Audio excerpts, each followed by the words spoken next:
Happy to be here, Serge. Welcome back as well. Hello, David. Am I gonna do play by play? Yeah, we're gonna talk about the game as it's happening. I'll give you updates as it's happening. Unfortunately, obviously, we can't stream the game, like I can't show you the game, but there's gonna be people in this chat. We're gonna talk about the game as it's happening. I'm gonna link you guys to the goals so you can watch the updates on the Montreal Gazette website. We'll have that page up for you shortly. But yeah, that's what we do here.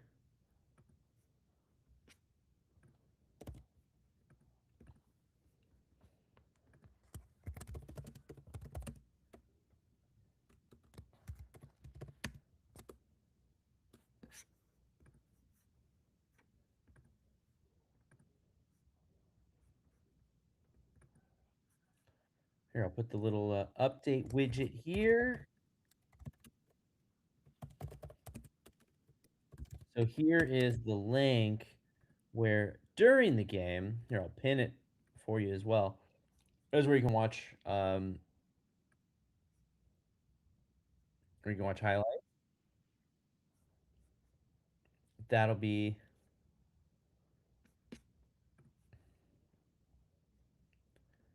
Am I only a Hab fan? I cover the Habs for the Montreal Gazette.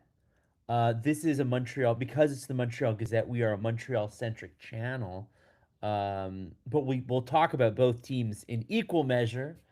Um, so I know a lot of people who follow us, David, live in Toronto and follow the Leafs. They tend to be Habs fans, but they know the Leafs well. So if you want to have Leafs conversations, we can also do that tonight. I'm sure people will have lots of opinions on the Leafs and where they're going, which is nowhere good. If you are a Leafs fan, David, I'm sorry that this season has not gone the way you'd hoped. Unlike a lot of Habs fans, I'm not like a giant Leafs hater or anything, but that's how it goes. Mark, how you doing, Mark? I'm a little nervous tonight. I hate playing teams on long losing streaks, and Matthew's scoreless streak is 11. I 100% agree with you. I hate these games where it's like, oh yeah, the Habs totally should have this. Recipe for disaster, right? The Leafs are having a bad season, but they still got two of the most talented players in the league. A goalie can get hot at any time. They've got, they traded some of their vets like Hua and Lawton. So they've got younger players in there who can do something. Nyes can do something. Cowan can do something. It's not, this is not a gimme tonight. I hate to say. They never are gimmies, but this one's definitely not a gimme. I think the Leafs are going to be plenty motivated tonight to try to end their losing streak. Prediction, Rick says. Hi, Rick, by the way. 4-2 Habs. Hello, all. Yeah, always happy to get your predictions in there. This could be what we call a trap game. Yeah, exactly, Ryan. And I know you're not meaning the 1990s New Jersey Devils trap. You are talking about a trap where we're going to be lulled into a false sense of confidence here that we think the Habs will have this in a walk. The Habs would be wise to not think that. The one thing that's nice, Dobesh is in nets tonight for the Habs, which I think we're all pretty relieved about. It has been not a great going for the previous number one goaltender, Sam Montembeault. Um, Jakub Dobesh, I think, has proven all season that he's the better of the two. And I think the California road trip was really I would hope to be kind of the final death knell for this kind of tandem goalie thing that they've got going. Dobesh kept, won him a Kings game they probably had no business winning, kept them alive late in a Sharks game that was a total defensive mess for both sides. And then the game that you could argue that they had a better chance at winning was the Anaheim game, and they didn't win because of Montembeault. I think is fair to say. I don't want to pile on the poor guy, but he hasn't played. Every time he takes like a step, in the right direction, it's another step back, and he just like hasn't found his groove at all. Sad to say. Hold on, gonna get the lineup for you guys quickly. The full lineup. I mean, the lineup tonight is the lineup like from the other night. I don't believe that there are any changes. I believe Jack Eye still at it.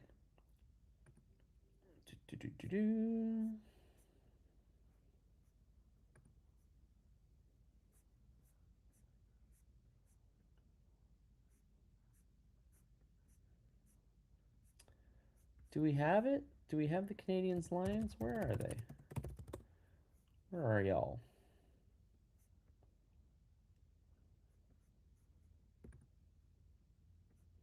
There we go. Okay. Yes, our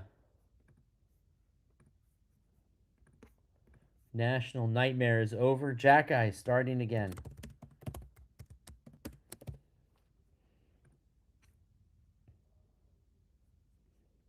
All right, here you go. So the Habs lines, once again, we've got Caulfield, Suzuki, Slavkovsky on the first line, Newhook, Kapanen, and Demidov second line, Bolduc, Evans, Doc on the third line, which I actually thought was pretty decent last game. And then the old man line as the fourth line, Matheson, Dobson this time as the top pairing. Hutson moves down to number two with Gooley, which I think makes a lot of sense because Hutson, I think, is the only of the lefties who can move to the other side. Gooley can't do it. Matheson can't do it. So it's going to have to be Hutson. It's not ideal.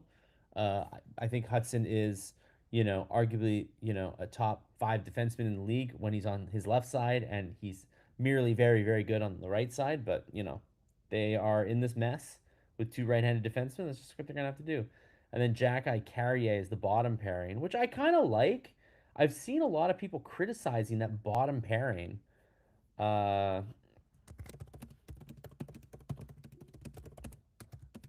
I don't know why.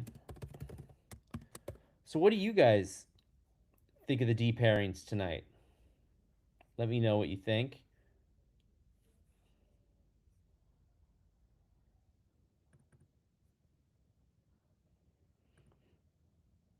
Max Domi does what his dad never did, try to fight a non-fighter. Well, Max is also not a fighter, so I guess I kind of understand. Got a cowboy hat tonight. I like it. Is that Carey Price? Carey Price has a cowboy hat.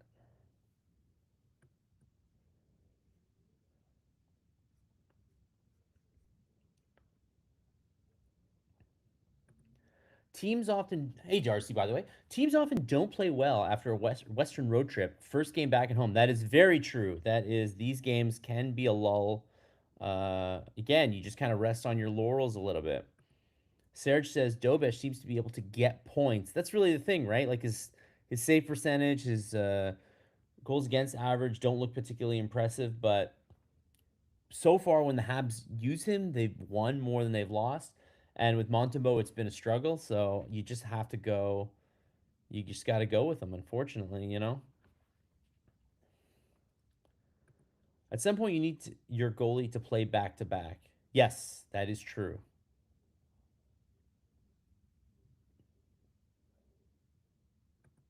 Pairings tonight. If they don't defend, then what's the difference? Well, that's kind of the thing, right? I think um so far the first pairing, like whoever Dobson plays with ends up okay because Dobson's great.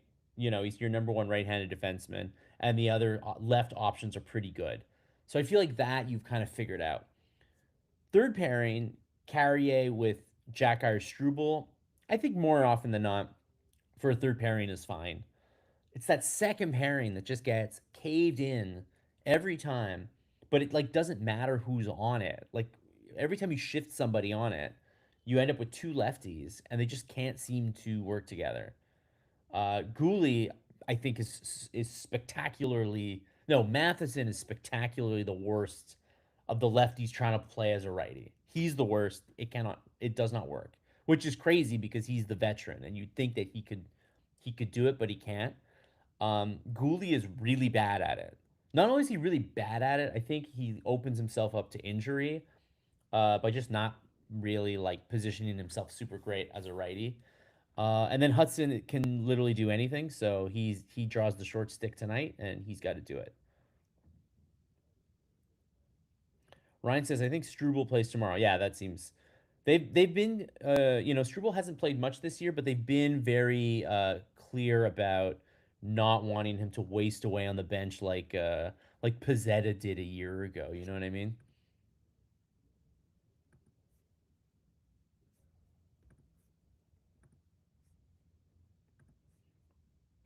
Serge says they're good defensive pairings. I think they're the best. They're the best the Habs have got. I do think that they're missing a righty.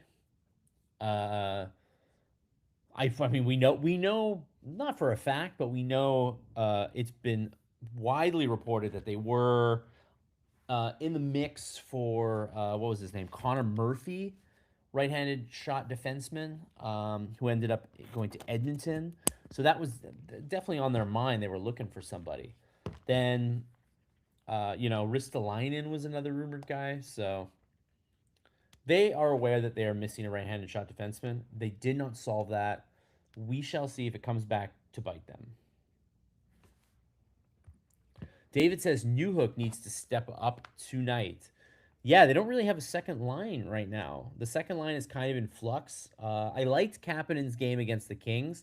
I actually think Kapanen does pretty well against like I think he's like getting to the point where I think he'll be pretty good against some of these heavy teams. Like he seems like he doesn't back down.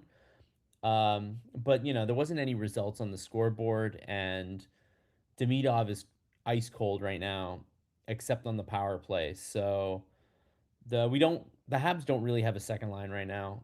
Newhook is came out of the break and his injury like playing pretty hot.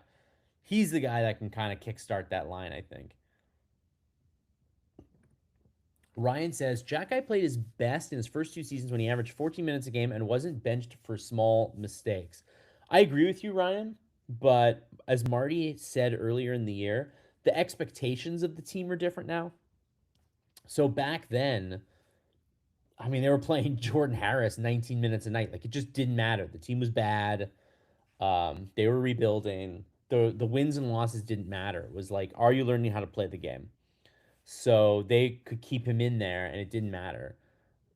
Things have changed now. Now they expect to win. They expect to make the playoffs, and yeah, they do bench him if there are mistakes. That is a thing that they do. Hey, Karen, Caesar ready? Gummies ready? Ooh, I might have a gummy after this game. After the game. I can't have it during the game. You wouldn't want me to have it during the game. After the game, maybe. We'll see. Hockey Inside Out after dark.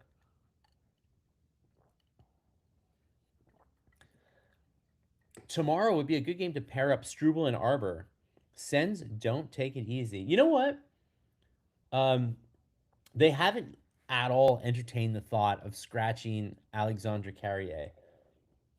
And it makes sense because he's one of only two right-handed shot defensemen. But there are nights that he is the worst. He is the worst of the six defensemen on the ice, right? Like, if it's purely by merit, there would be instances where he would be benched. Hasn't happened yet. I don't think it'll happen at all ever. They're already feeling the lack of a right-handed shot on the second pairing. I just don't think that they're going to have two pairings messed up that way.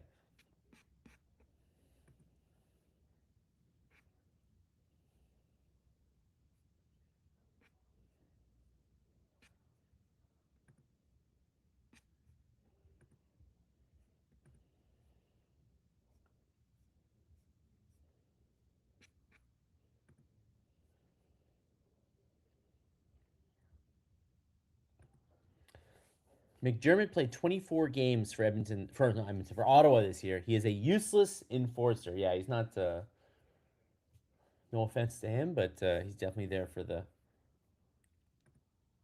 Ah, Karen, I'm saving my gummies for after the game. Might not even need any, but I'm scared. Do you take the gummy if it goes badly or if it goes well? I guess is my question.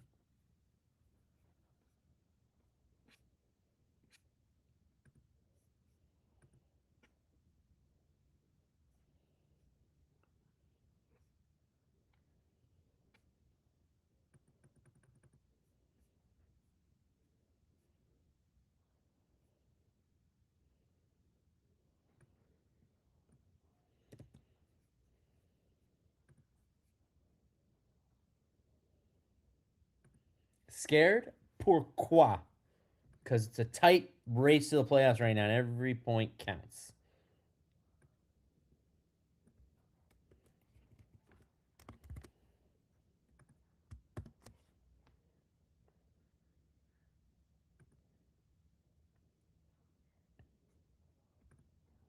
I got to ask you guys, with his next goal, Cole Caulfield will set a career high of goals at 38. Is tonight the night he scores his 38th goal? Let me know.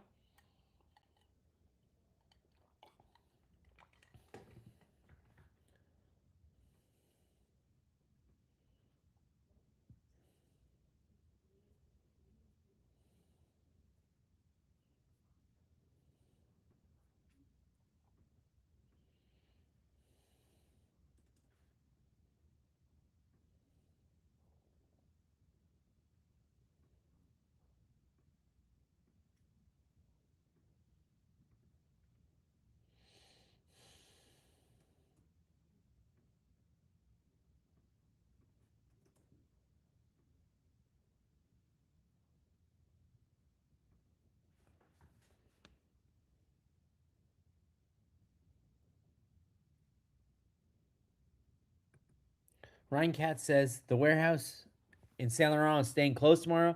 Unexpected day off. Yes, if you guys are in Montreal, please be careful.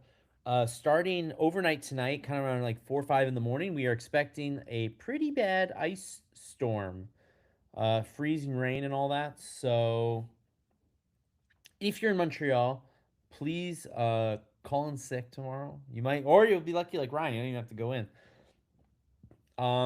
I will say, just by virtue of the weather, unless the weather is a dud, I probably won't be able to do the live blog tomorrow.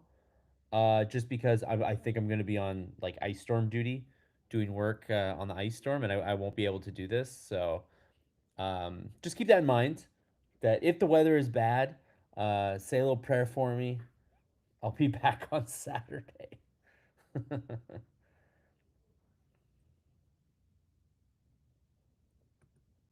Dave Darcy said, just remember, you're only 4 hours behind me for a few weeks. Nearly missed the first period. Yes, we changed the clocks.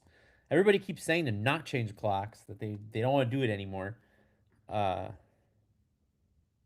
but yeah, got the clocks changed for this past Saturday. Plus 11 today, north of Toronto. Ooh la la. Yeah, it was more. It was 10 degrees here today, and it's gonna drop to like -2 tomorrow. That's why it's gonna be freezing rain. Get a little go Habs going there. Love it. Ryan says, hopefully this is not a repeat of the 1998 ice storm. Yes, don't we all? Don't we all? Living in Côte Saint Luc, I've already had two major power outages this winter. Our overtaxed electric network in Montreal not hanging in there very well this winter. So definitely concerned about tomorrow. We are recording a new episode of Hockey Inside Out on Wednesday with Rick Green, and Brian Scrudlin will be back. So hoping that my internet will work. Hopefully, my computer, my internet will work so I can actually record the show. Can we expect a chippy game tonight? Hi, Max, by the way. Can we expect a chippy game tonight? I think so. I think Toronto. Uh, they were talking to Simon Benoit before the game, and it just feels like a lot of these guys are fighting for jobs next year. There's a lot of guys in this lineup who are just like not. They can win a job next year if they stick around. If they play well. So I think they'll be individually motivated, even if the team has kind of like fallen on hard times.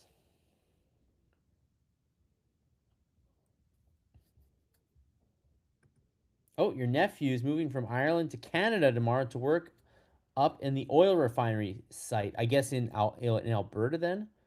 Well, I wish them the best of luck, and I hope they enjoy it. I know a few people who've gone out there. Some loved it, some don't. It's not for everybody, but the people who love it. So I do hope that your nephew enjoys it and make some good coin while they're out there. I think hydro wires are stronger compared to then. Oh, I hope so. Hope so for my sake.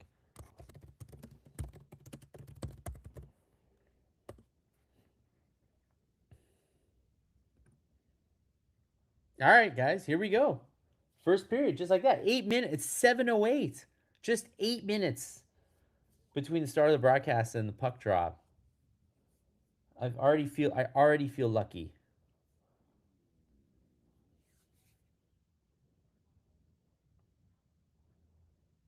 It's the first of a back-to-back for the Habs.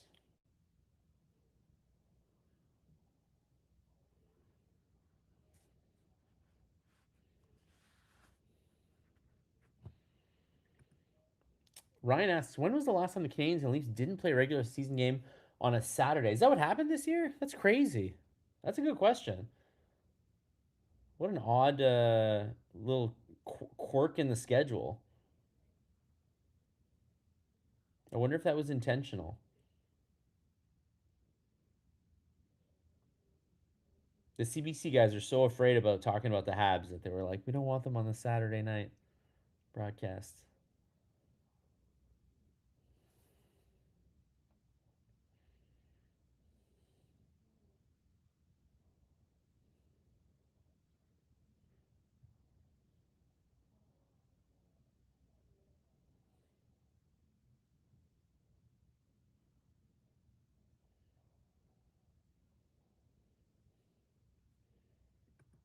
Elise Baileyville in the house. Hey, we got a 3-on-2 forming here.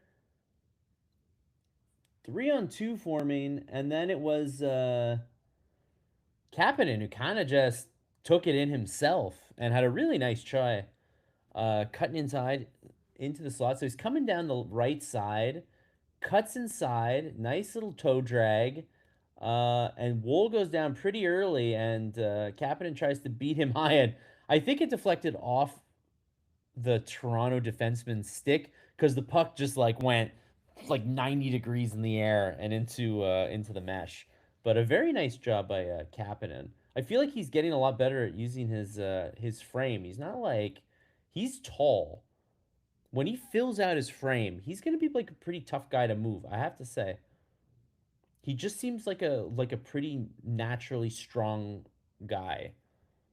I don't know if that's how you guys feel about.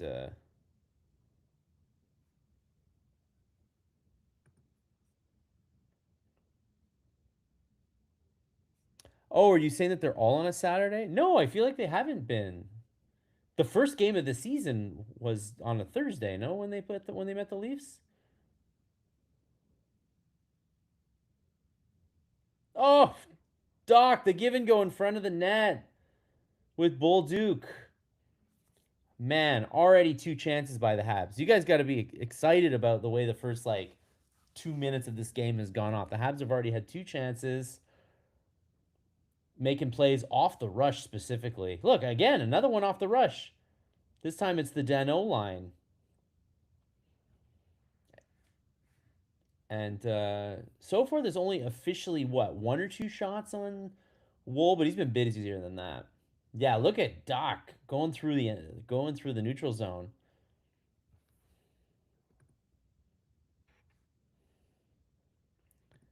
Hey Bob, you're wearing your Habs jacket today in Mississauga. You got so many compliments and well wishes. I hope that since the Leafs aren't going to make the playoffs this year, they oh, and now Gooley with a chance. Why do we got to whistle? Oh, Wool's helmet. I was like, wait a minute, what happened here? But another great chance for the Habs off the draw. But yeah, anyway, Bob, to finish my thought, I do hope that the Leafs fans, I guess not that we've ever, not that Habs fans have ever done likewise, but you know, the Leafs don't have anyone to root for in the playoffs this year. Maybe some of them will embrace the Habs in this newfound era of Canadian pride. Maybe they'll root for the one Canadian team from the East that's going to make it.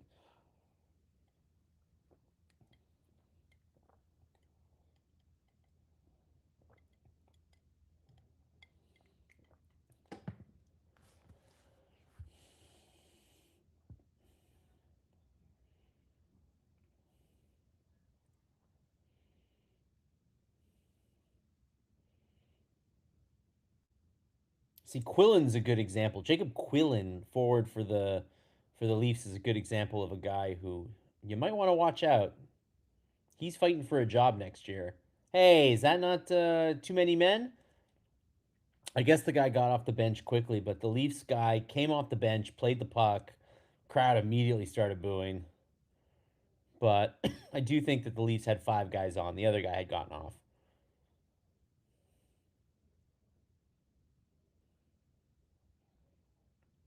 Here comes Slavkovsky trying to break. Slavkovsky trying to split the D and not working out. But now the Habs are in the oof.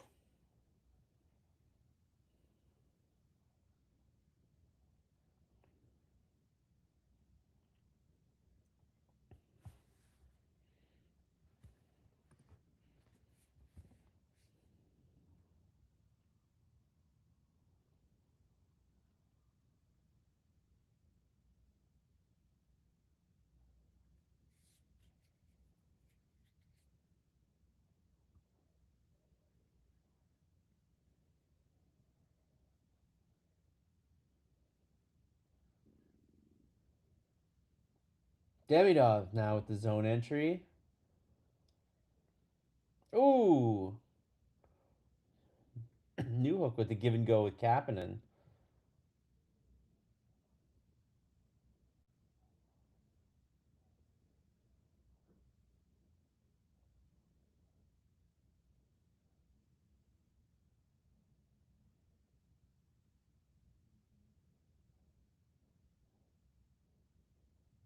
Oh my goodness, what a goal! Oliver Kapanen.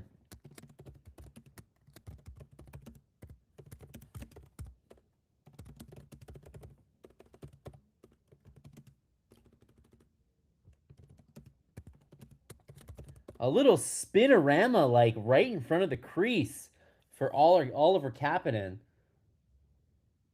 Really nice passing by the second line here. So Kapanen's down low, gets the pass below the goal line from Newhook after Demidov took a hit along the boards.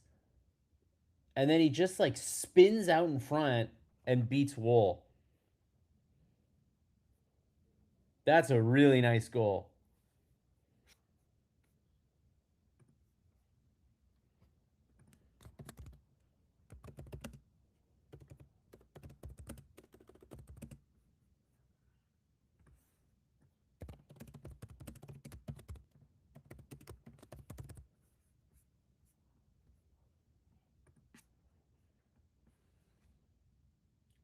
That is 20 goals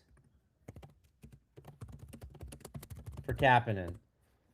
What a rookie season this guy's had. I know he's like slowed down a little bit lately, but 20 goals for Oliver Kapanen and establishing himself as a big league center.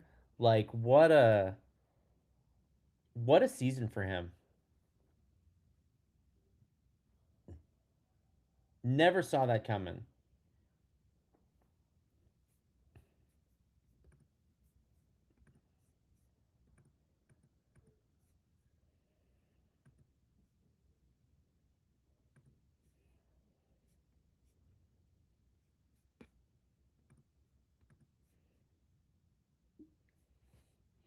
So there you go. Just at the start of the game, we were talking about how the second line uh, needed, like, without Slavkovsky, kind of needed a new identity. And how about the new identity is just Oliver Kapanen? Although Newhook was great on that too. Newhook's looking good with that second line. Actually, I have to say.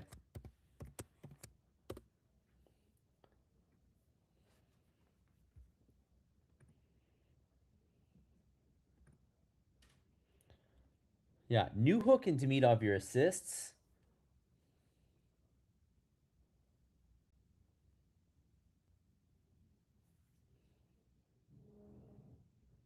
Oh, hey Karen, what's the score? It's 1-0 Habs. They just scored as you popped in. So clearly you are the good luck.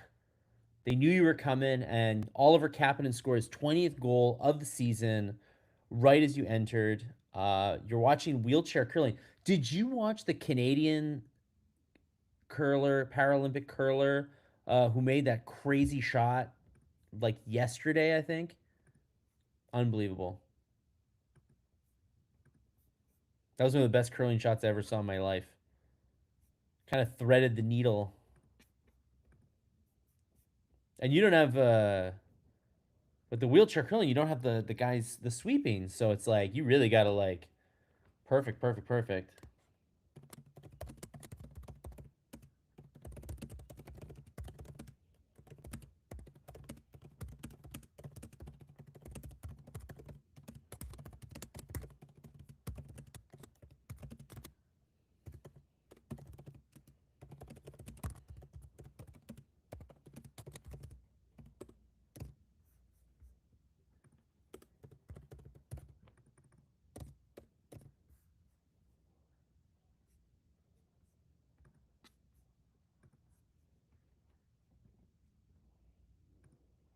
Great start by the Habs, says Ryan. I totally agree. It's right now, like not only is it 1-0, its shots are 4-1. Honestly, could be more. There was a couple missed nets.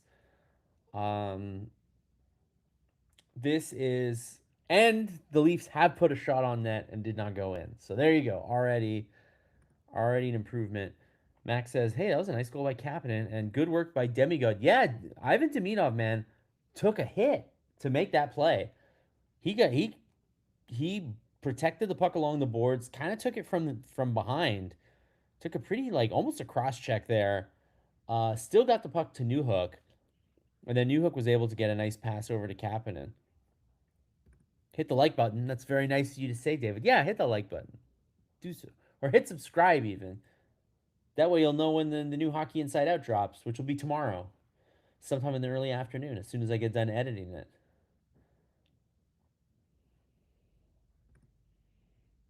Ah, yes, you did see it. Okay, great.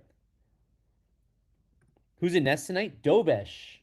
Jakub Dobesh is in nets tonight. So he's starting the back to back here.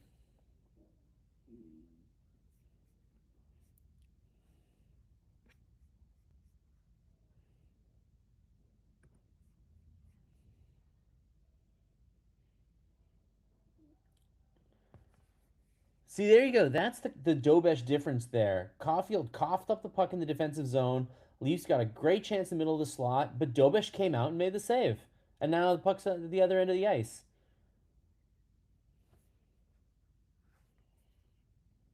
That's what it takes. Oh, wow.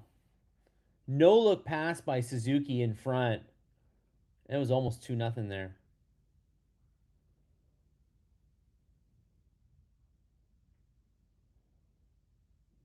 That's going to be a high stick, isn't it? No, no.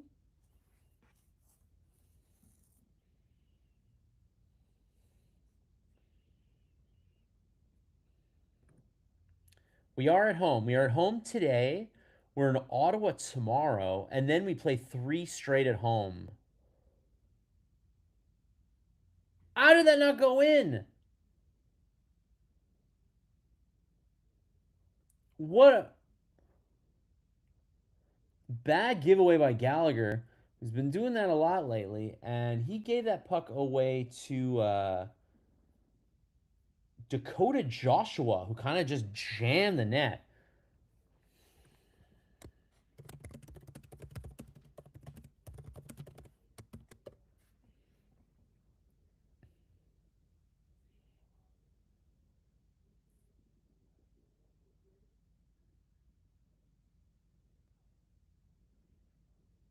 Kapanen again? Ooh. Toronto made the shot block, but then Kapanen just got the puck right back. And now we're seeing not Kapanen, Jackeye and Carrier moving the puck well along the blue line.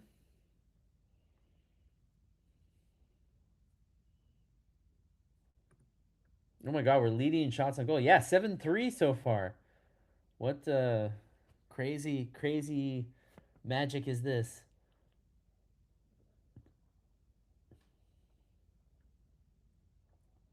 Benoit trying to go into Demidov with a big hit, and then Demidov didn't move, and then Benoit just got the worst of it.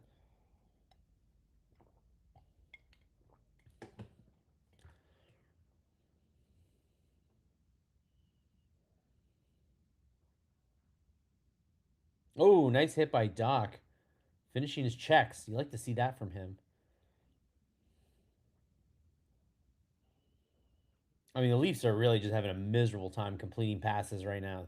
Both of their scoring chances came off just like lazy Habs giveaways in the defensive zone.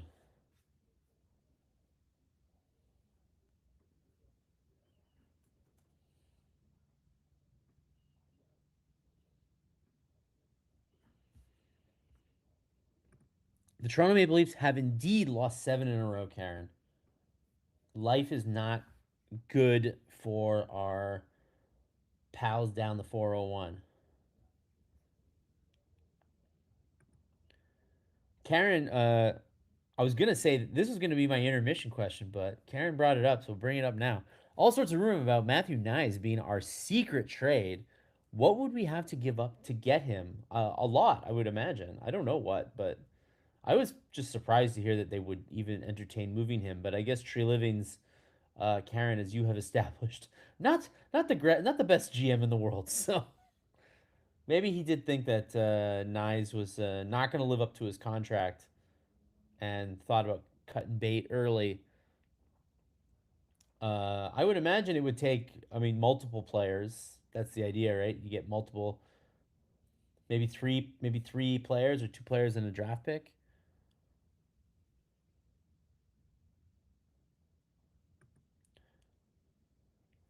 Karen says, I want to see Gooley be more physical. I also want a good Boston game. Life is good. Well, I'm glad life is good. Um, I want to see Gooley be more physical too. I'm hoping that Gooley on the left side tonight will allow him to be a little more physical. I think playing on the right side has been really bad for his game. Um, he's been doing it out of necessity, but he's not the guy to do it. Hutson's now the guy doing it. So I'm hoping playing on the left side will allow him to be physical. Gooley's game is a little weird right now. I don't feel like he can't use the injury is in the long rear view now. He's played quite a bit. Don't really understand why he just doesn't seem to be the middle pairing anchor type guy that we've seen in the past. Maybe we don't have the right pairing for him, but yeah, I would like to see. I'd like to see the excuses gone and some quality play coming up. Nyes is having issues. Rick, what are those issues? You mean like on the ice, like being not good this year? Yeah, I wonder. Does Brad Tree Living look at Nyes and think, yeah, this guy was maybe just a product of being on a line with Marner and Matthews and isn't the offensive driver that we thought he was. I wonder if that's the game here. Hello, Michael. Good to see you again. Dobesh with great reflexes there. Yeah, I love how he aggressively comes out to play pucks sometimes. A sharp contrast to Montembeau, who really likes to sit back in his net. Life is good when the laughs lose, Karen says. Well, then life is very good because they've been losing a lot lately. Max says the Habs are looking fast tonight. The Leafs, not so much. Yeah, you know what? It's funny because I was saying that, like, oh, you definitely don't want to take them lightly because a lot of the Leafs players tonight are fighting for jobs for next year. There's a lot more, after they dealt some of their veterans, a lot more fringe guys here. But on the other hand, there are a lot of fringe guys, and a lot of them aren't that good, and they won't be NHLers. And the Canadians should walk all over those kind of guys. Nyes is depressed being in Toronto. Oh, does he want to go? Ooh, what a nice play. Who had that shot? Oh, nice play. Slavkovsky, the bumper, getting the nice one touch pass from Caulfield there. And the Tabs are right back in the zone.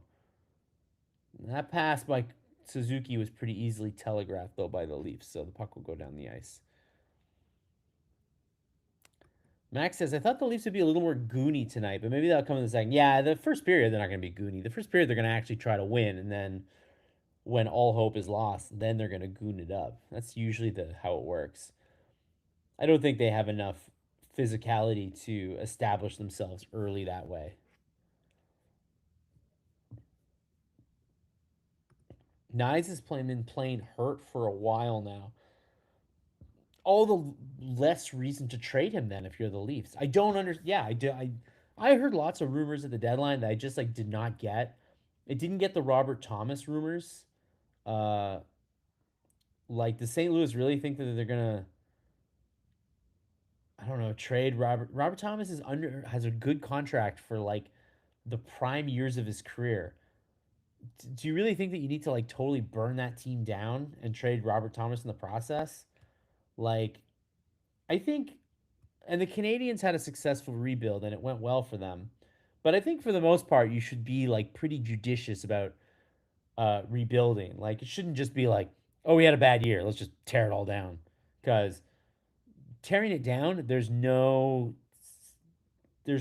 guarantee that you ever come back up, and then you might just be a bad organization for 10 years, and that's not good. So I don't think the tear down and the rebuild is like a foolproof strategy. So teams like St. Louis, I don't see the need to do it. That's just me though.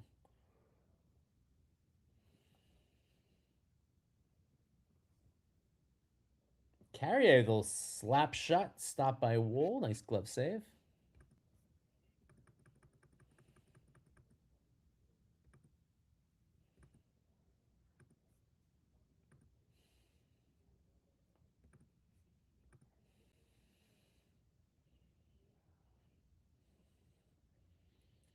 Yeah, the Canadians are looking really good along the boards. Haven't really seen the Leafs do anything in that regard.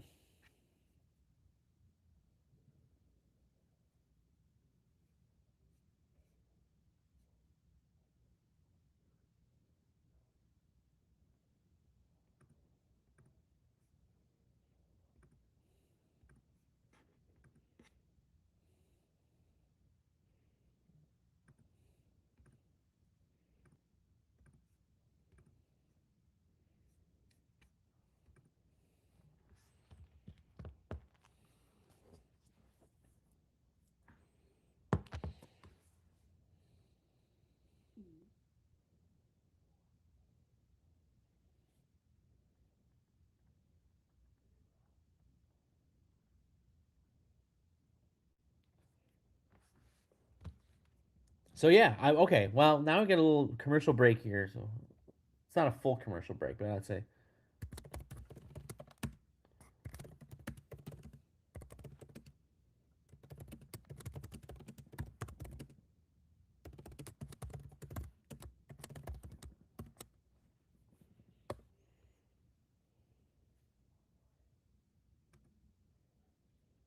there you go. That's my question for you.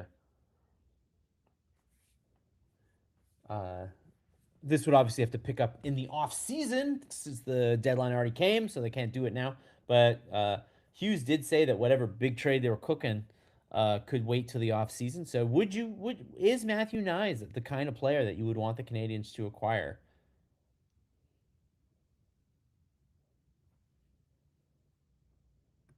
Rick Wood says, "Hey, there's a new podcast by the Sick started today. Go Habs Go is a hour-long podcast before all Habs games."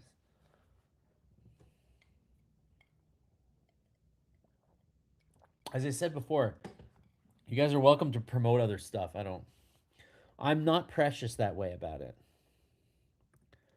Sarah says, it depends on the price, Matthew Nyes. Yeah, I don't know if he's an elite player, but he might come with an elite price tag. Rick Wood says no.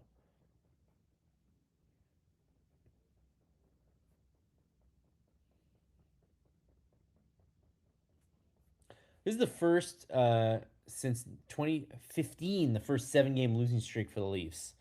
That's how things are going for him. Not great.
Oh, nice.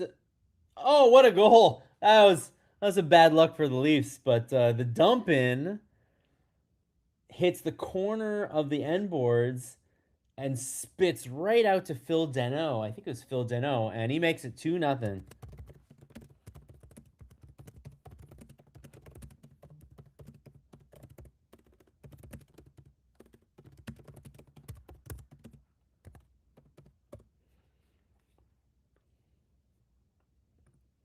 There you go. Nice little bit of luck there for the. And it's a rolling puck too, so the puck bounces off the dump in there, comes right out in front of the net, and it's a rolling puck. So Dano just kind of needs to flip it over Wool. Those are tough shots to handle. You don't really. Those are knuckleballers. You don't really know where the puck's going. And that was Slavkovsky on the dump in, I believe, right? Gooley.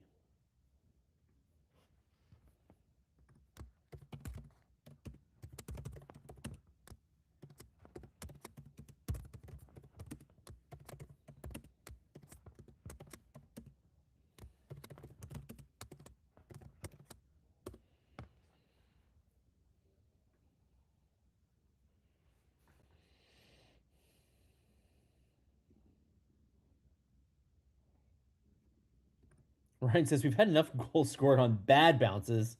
Might as well score on a good bounce.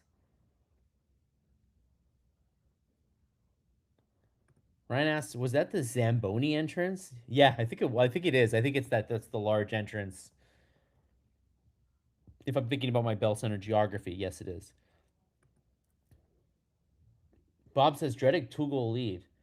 Does it count as a dreaded two-goal lead if it's still in the first period? Ooh, we're gonna get some Sid Sixero.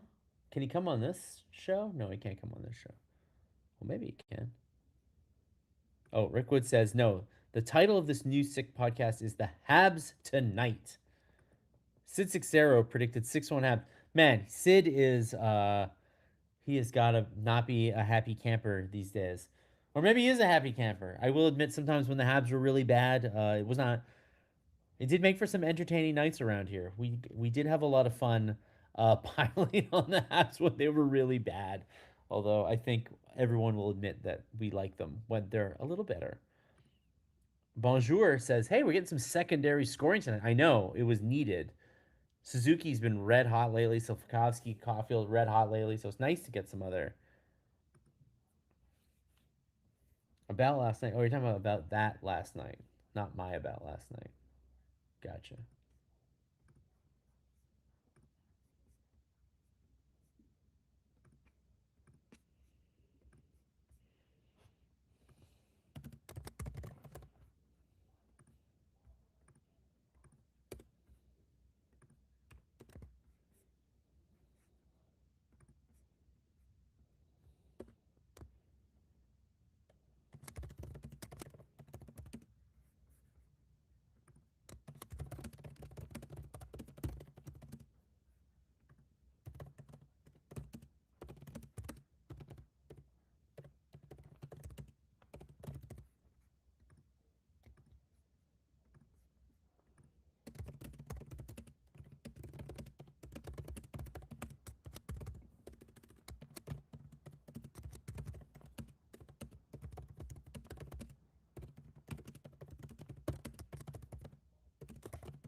Lane Hutson, most assists by defenseman in his first 150 games of the season. He passed Sergei Zubov. That's insane.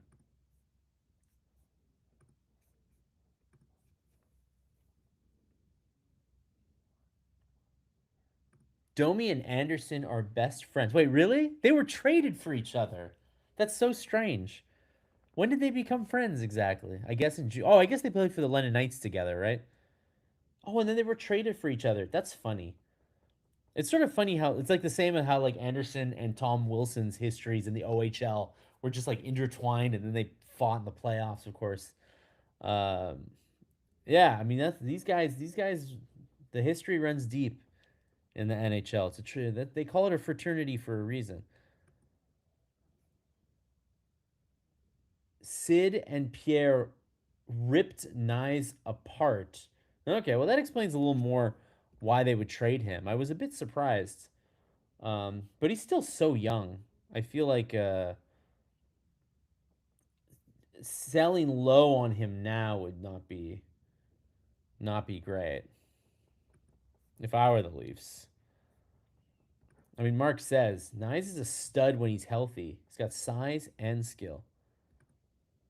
150. Did I say season? No, I meant first 150 games of his career. Yeah, no, yeah, his career, not of his season, of course. He is, of course, in year 3 or year 2.1, basically. Max says Jack Eye's looking more engaged with the puck tonight. Yes, that's what playing 3 games in a row. That'll help.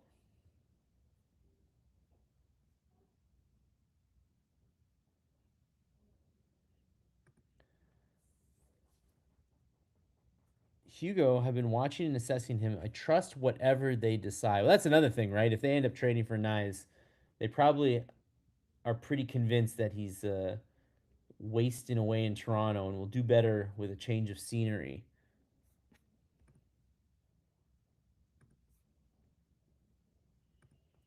Nyes is good, but how good? Right, because he's in that that 7 million price range, right? Is that did he sign the deal?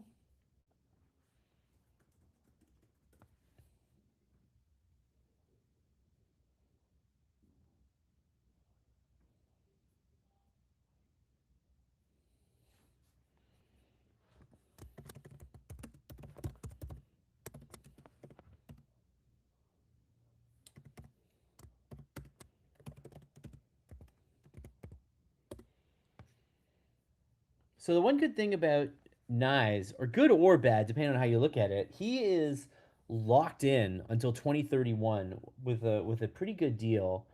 As you can see, he gets paid a little bit less than that's gonna be offside by a mile. He gets paid just slightly under what Caulfield and Suzuki make, which is I guess pretty funny, divorced of context. Really goes to show how good those deals are. But Nyes fits, I think, the contract structure of the Canadians pretty well. And I do think at one point they are going to add one more forward. I just don't know what kind of forward. I think it depends a little bit on Kapanen, if they think he can be a second line center. They seemed pretty gung ho on him earlier in the season. I'm sure they still are, having a very good rookie campaign.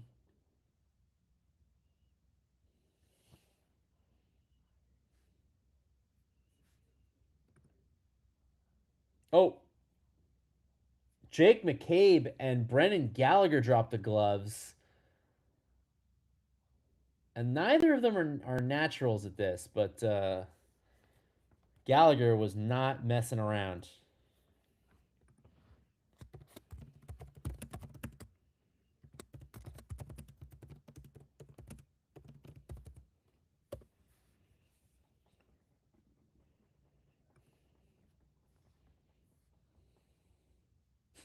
Guys on the bench are liking that. Jack Eye's loving that. That's funny.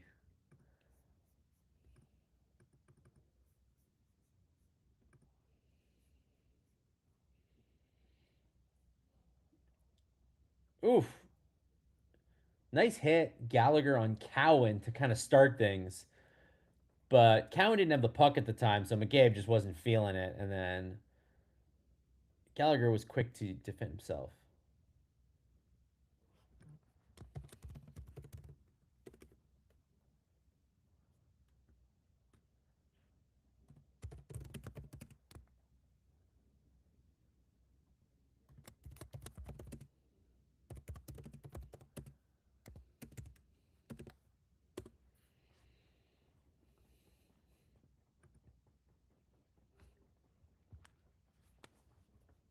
Oh, that should be 2 plus 5, not a times. Sorry, you know. You know the math. You know the math.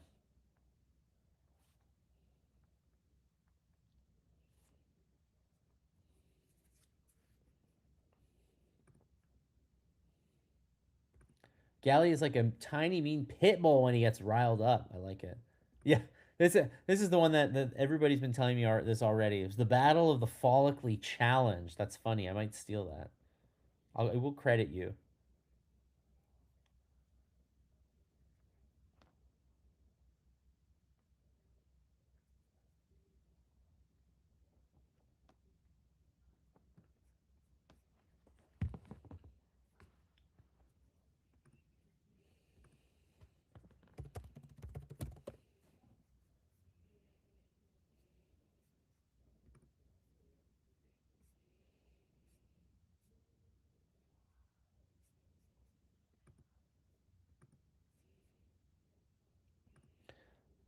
Karen says Toronto's desperate. They have nothing, zero picks and zero prospects. It won't cost us much. Really depends on what they're like trying to do here. I don't think they've got the stomach for a rebuild. As long as they have Austin Matthews and Nylander, I think they're just going to have to try again. But down 2-0, you've already lost 7 in a row. This is pretty close to bottom. And the first period is over. 2-0 Habs.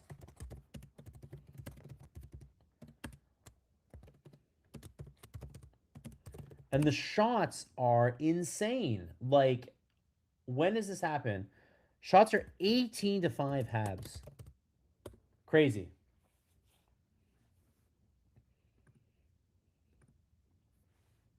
18-5 Habs in shots. When was the last time you saw that? Been a while. So when we restart for the second period, it'll be like a minute 35 or so, 4-on-4.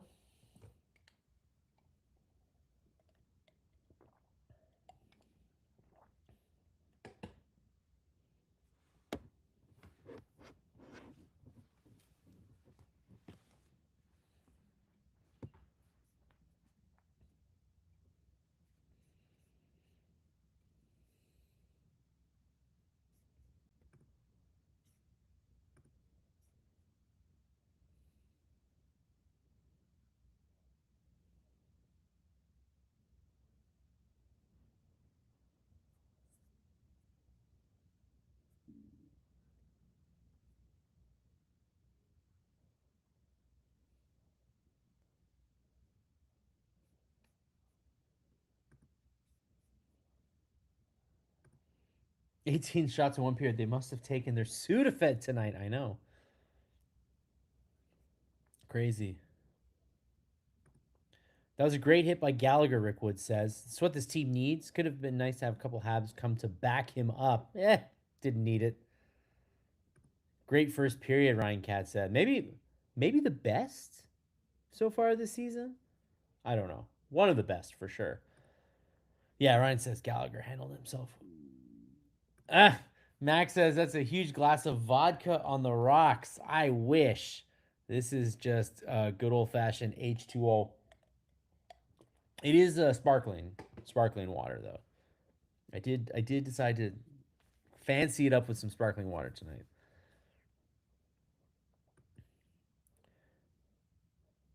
True question: which NHL team won only one game in its regular season?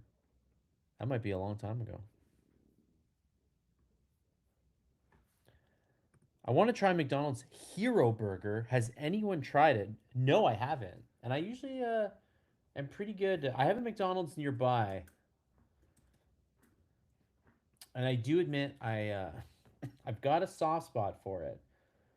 The Hockey Hero Burger is back after a long break, made with 3 juicy patties, shredded lettuce, crispy hickory smoked bacon, processed cheese, and mayo style sauce on a toasted home style bun. It's like kind of like a Big Mac, but like a one bun Big Mac. Is that a fair? Well, there's bacon. There's no bacon in a Big Mac usually, right?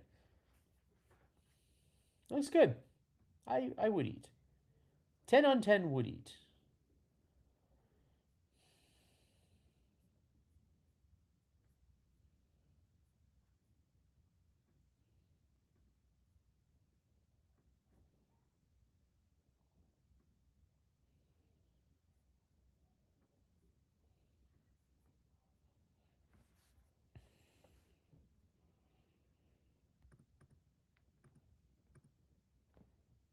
Hello, Mark. Yes, they did play a good period.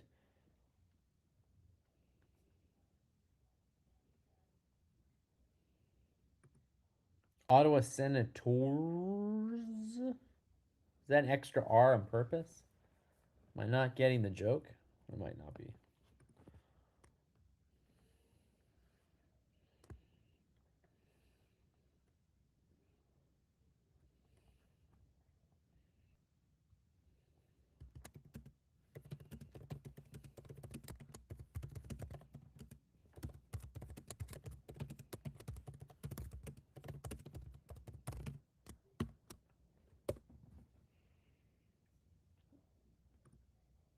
All right. I want to know what you think about the Leafs tonight. We'll ask you a Leafs question.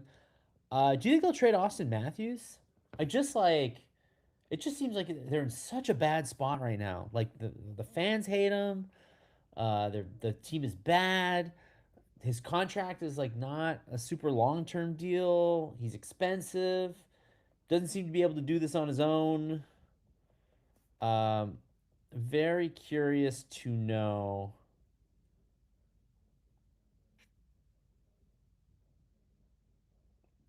what you think.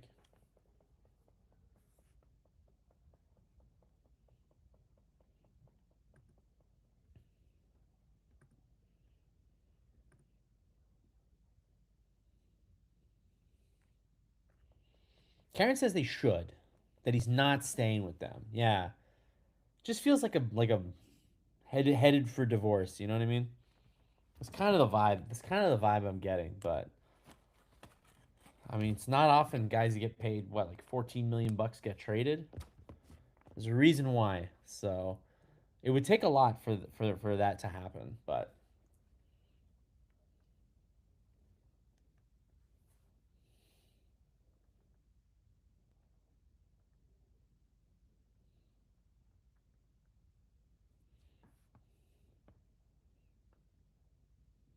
oh, we got some nice guesses coming in for the trivia question. Here, I'll leave up the trivia question. Where is it?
The Wanderers, their arena burned down. Oh, the irony of being called the Wanderers and having your arena burned down. Bring them back, though. Trade while his value is high. Austin Matthews, I don't think his value is super high right now. I don't know.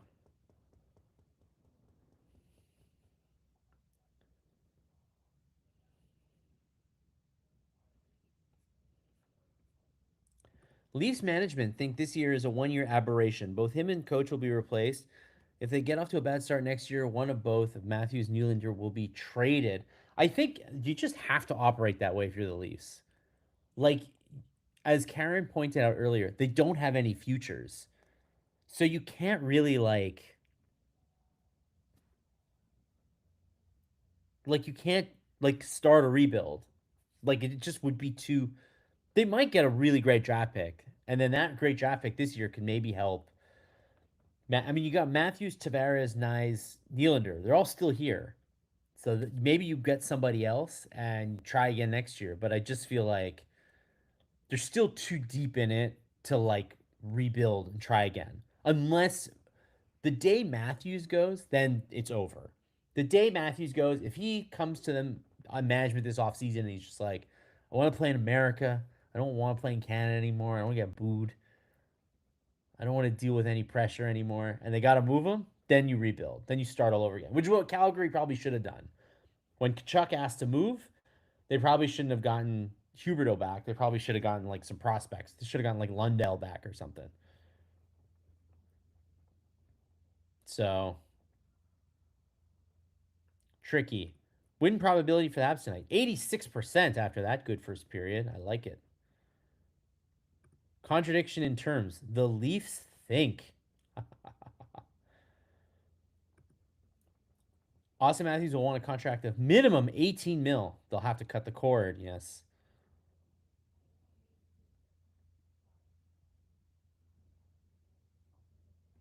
The problem is the Toronto centric culture, arrogant twits. Oh, no, wrong text.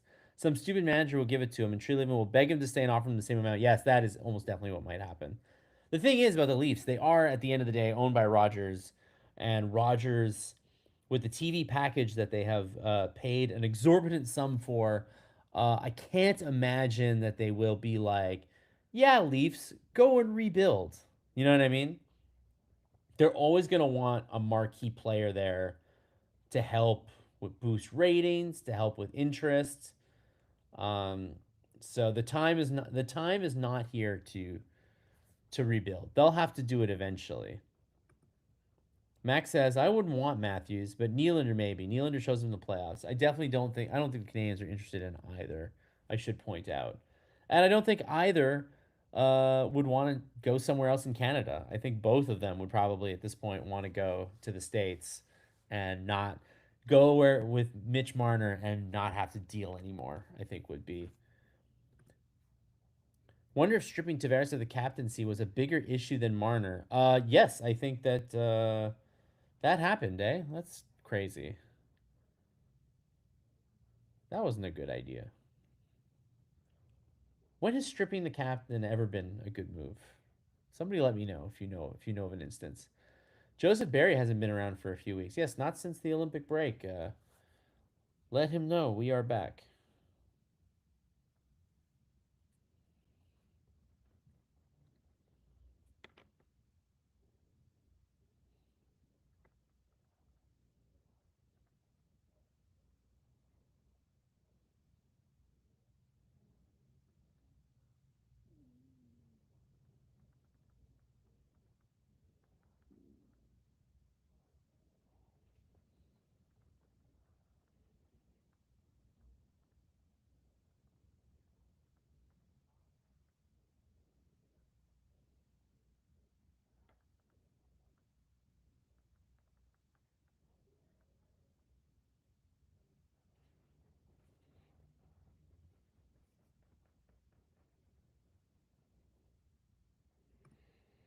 Damian Cox wrote a good article on what the Leafs need to do this offseason. My Leafs buddies here in Toronto are very quiet these days. They're not optimistic about the future.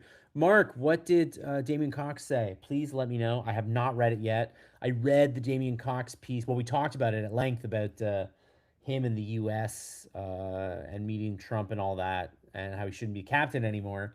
But let me know about the whole kit and caboodle here with Damian Cox. I'd be curious to know. Many people in Toronto feel that way. Yeah, that Tavares should have been the captain. Ryan says, always thought you can only name Matthews captain after Tavares retired. You know what's funny? This is exactly why I had not an argument, but when Nick Suzuki was named captain of the Canadiens, me and Brendan Kelly had a discussion where Brendan was like, Nick Suzuki is like he's not ready yet. You should have somebody like Brendan Gallagher, and then when the time comes, you make the switch. And this is exactly the issue. Because imagine where we would be today if Brendan Gallagher were the team captain, playing 10 minutes a night, and everybody wondering why he can't score anymore and giving away the puck all the time. And Nick Suzuki is, Nick Suzuki. Uh, the captains are getting younger and younger. Celebrini's going to be the captain in San Jose pretty soon if he's not already. Connor Bedard in Chicago.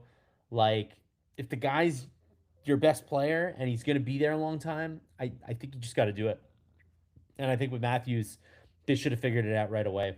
He was a first overall pick, came into the league like gangbusters. Uh, Zero reason to put it on Tavares at the beginning. I don't remember the exact chronology of it, but like Matthews was there already. Keith Pelly, the TV executive, is running MLSE. Yeah, I mean, this guy, that's exactly it. This is a team, built for TV. Like, Keith Pelly's not going to let them rebuild and then not be the marquee team on Saturday nights.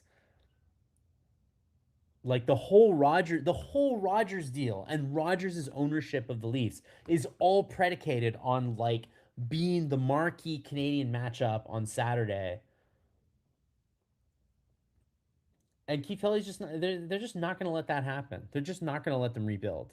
One day they will. One day they're going to be like the Canadians, where they will have no choice, where the team will just be so damn bad, and Matthews will be gone, just like when Carey Price and Weber was gone, and it was like, wow, we literally can never get back to where we were, so we just got to blow it all up. That's what's going to happen. Cox said three things: hire a hockey president, fire Tree Living, and tank. That is, that's what the Canadians did, right? They hired Gorton, fired Bergevin. Well, they fired Bergevin, hired Gorton, and tanked. And I think proved that you can get back on track in like 2, 3 years. It could be fast, but it's not easy. All right, we are back for the second period. It is 2-0 Habs. Habs outshot the Leafs 18-5 in the first period. Your goal scorers are Oliver Kapanen, the rookie, scored his 20th of the season, assisted by Newhook and Demidov. And then the second goal was Phil Deneau, his fifth goal of the season, all five of which have come as a Montreal Canadian.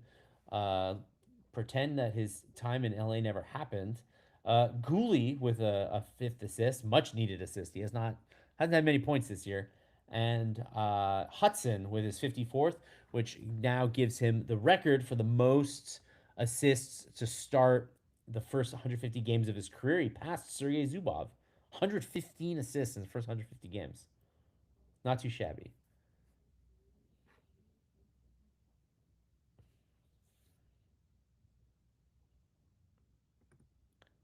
Max had never been a fan of the tank.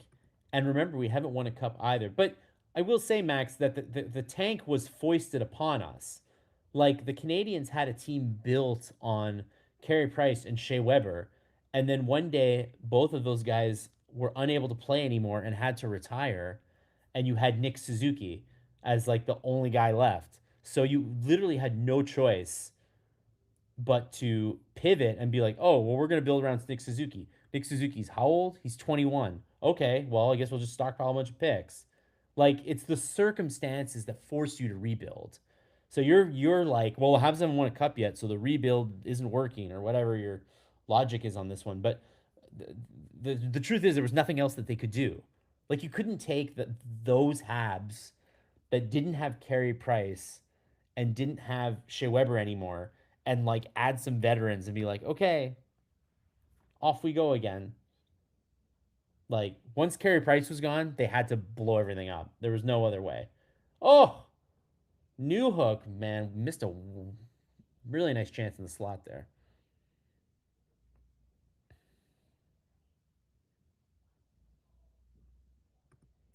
Rick Wood says the Leafs should sell, sell, sell.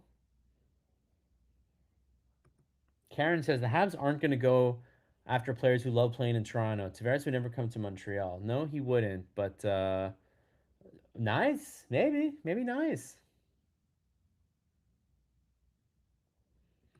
Karen says I know there are many Habs across Canada who would love to have more Habs games. I know you you would think that they would have realized this, but they're very they're very cloistered in the sort of the Rogers TV zone right now. They really don't think that they think that maybe Edmonton, I think with McDavid can draw, and that's about it.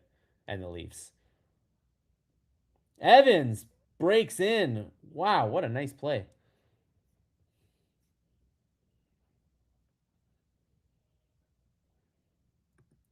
I will declare the rebuild a success when we win a cup. Yeah, that's totally fair. I'm not saying that the rebuild was a success or not a success. It's going well, but I'm just saying that the rebuild just had to happen. Like it wasn't a strategy of like, oh, I guess we'll do this. It was more like, all right, well, price is gone. Time to start from scratch. Jack Eye interference penalty.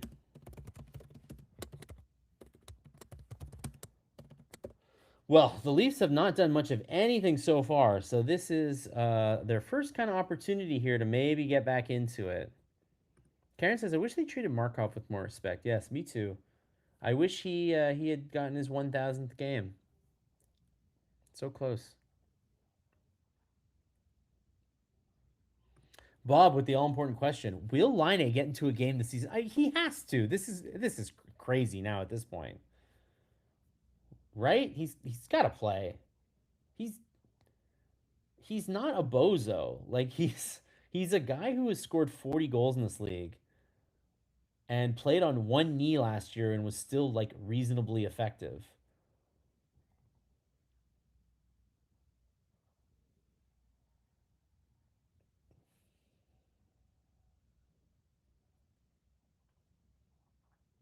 Tavares ever deadly around the net. They got to watch out for that.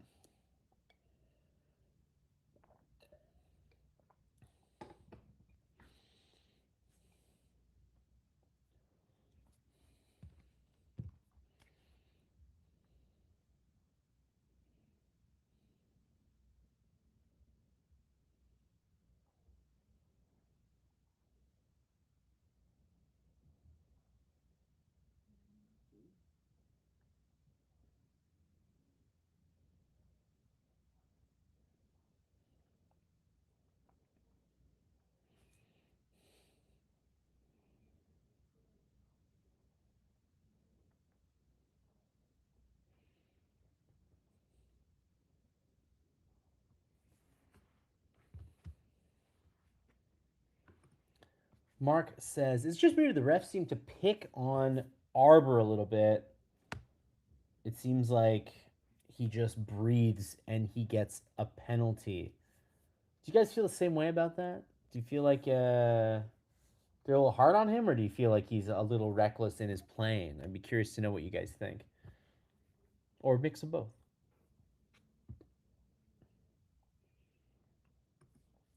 Line has to be affected by the healthy scratch, at least mentally. Yeah, for sure. The guy hasn't played in 4 months. He must be like, what the hell? I mean, I know he was hurt, but I have no doubt they tried to trade him.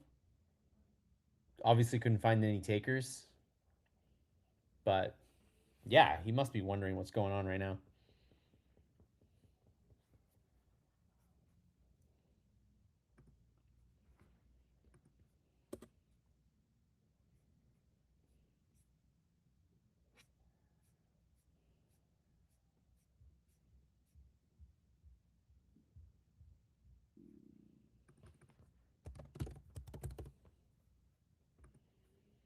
Well, that penalty is over, and ooh, at 5-on-5, the Leafs almost got a chance there, but still nothing.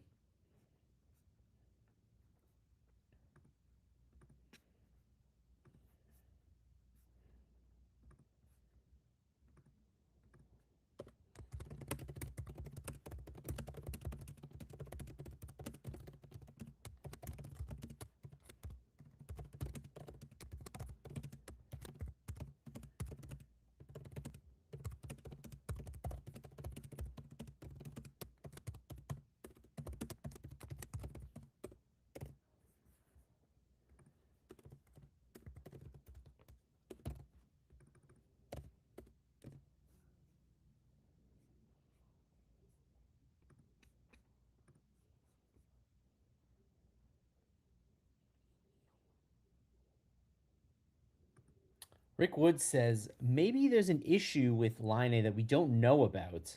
Maybe this is punishment by not playing him. I, I have no idea. My feeling is that there's just no room for him. Uh, and they are going to play him at some point when there's room. But right now, there's no room. The Canadians are remarkably healthy. They have a full lineup right now, which is crazy. Um, yeah.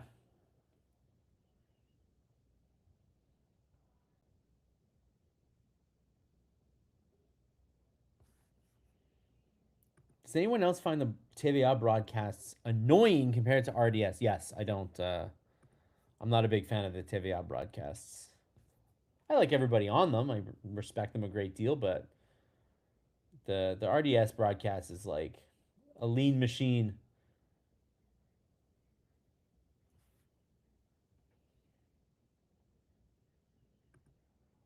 Karen says, "I wish we would just play Patrick. This is not fair to him. It's unlike Hugo to treat someone like this." That's it, right? That's why I don't think that they're punishing him or anything. I think they're just overloaded. I mean, even Texier can't get in right now, and I don't think Texier did anything to warrant not being in the lineup. He's just you know, his problem is that he's the 13th best forward on the team right now. And Line A to me is the 14th best forward on the team right now, so they can't get in.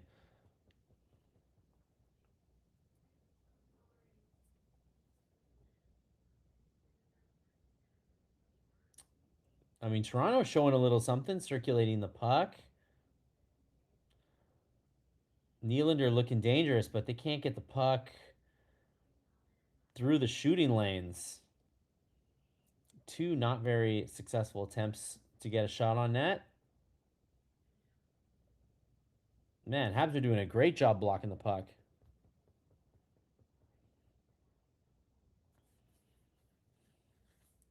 That was the first really nice shift by the Leafs all game and didn't really result in much. Like the Habs cut down the shooting lanes much better than they usually do, I will say.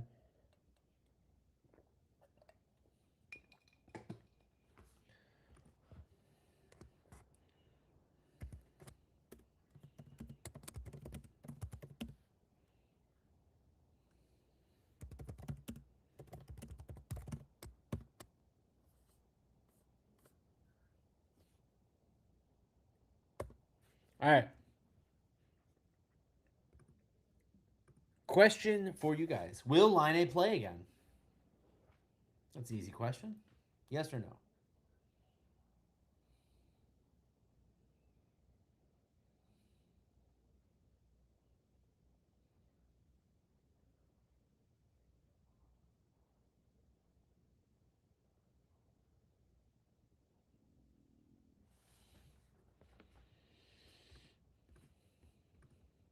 We get one yes from Rick.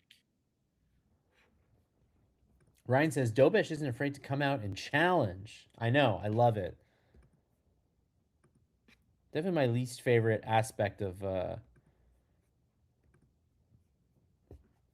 don't know if that's the word, least favorite aspect yeah,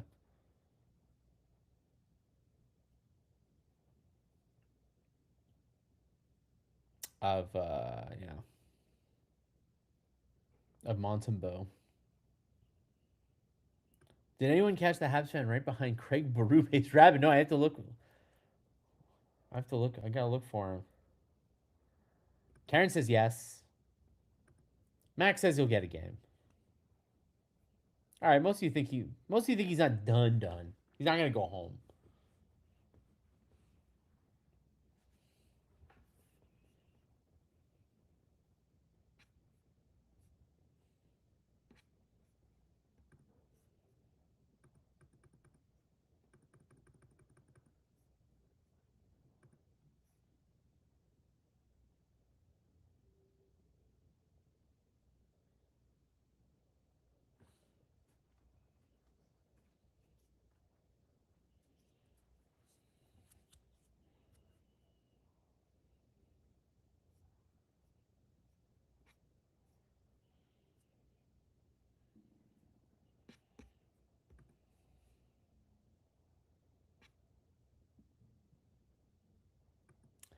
Mark asks, why can't we send Line to Laval? No one will claim him off waivers, and with that contract, even if it's an expiring contract, it's true. No one would pick him up. Um, it's more just a class thing. You just don't send a veteran like that down. It's not considered a good look, especially on an expiring contract. Basically, what a play by Evans, man! That's the second move of the game where Evans just like dekes his way to the front of the net. 21 shots for the Habs now. But yeah, that's kind of why Line wouldn't get sent to Laval. You just like kind of don't do that to a veteran like that, like a veteran of that stature. Max says he'll get one game and probably do nothing.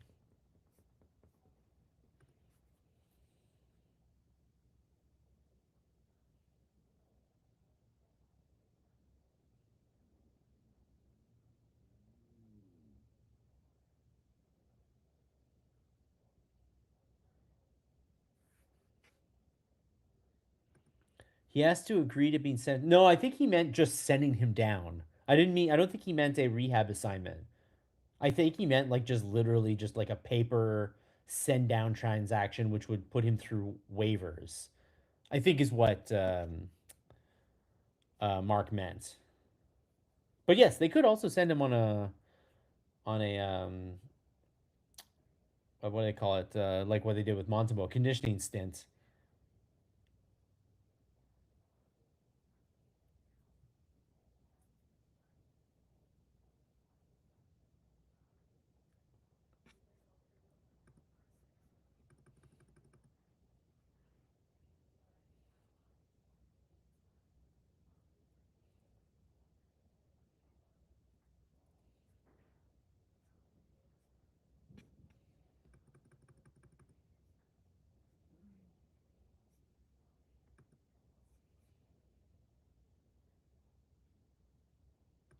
Sad to hear about Troy Murray. Yes, he passed away. Everyone remembers him as a Blackhawk, but he won his only cup with the Avs. Oh, I didn't know he won a cup with the Avs. But yeah, very sad story about Troy Murray passing.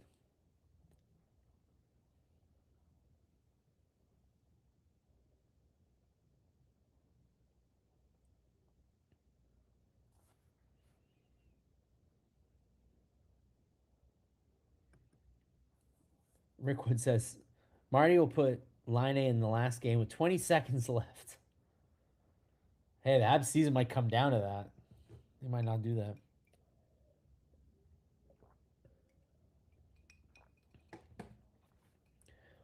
All right, Karen brings up an interesting point that I've thought about too. Let Gallagher sit once in a while, maybe. I think watching Gallagher play, I think we would all agree that he probably doesn't need to play every day and will probably benefit from some rest. And, you know, there are better. players to put in the lineup, frankly. But I think the fact that Gallagher has yet to miss a game this season, and then knowing that he's a player of the longest tenured Hab, it would be really hard for Marty to take him out of the lineup. Ooh, Kapanen off the rush with a nice try. Had Ekman Larson on him, but Kapanen's still able to get a nice one. So yeah, I've thought about benching and sitting Gallagher too, because I don't think he's one of the 12 best forwards in this lineup. But again, I think the fact that he's played every game this year, I think means something to him, and it means something to the Habs. And I think unless he gets injured and has to sit out some games, I don't think that he'll.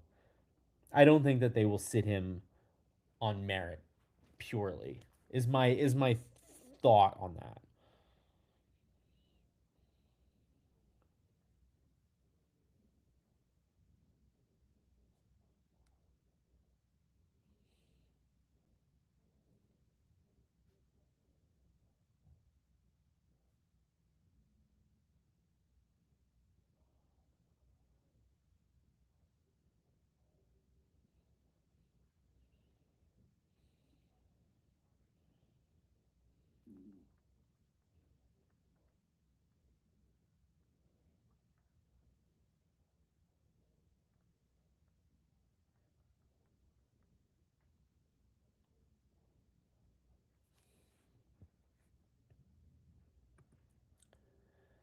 $100% agree with Galley sitting.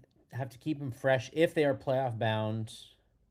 Worked for LeBron. Yeah, load management has not been embraced in the NHL. These guys don't want to sit a game. They really are stubborn. Uh, they want to play every game. They want to play every minute. It's tough.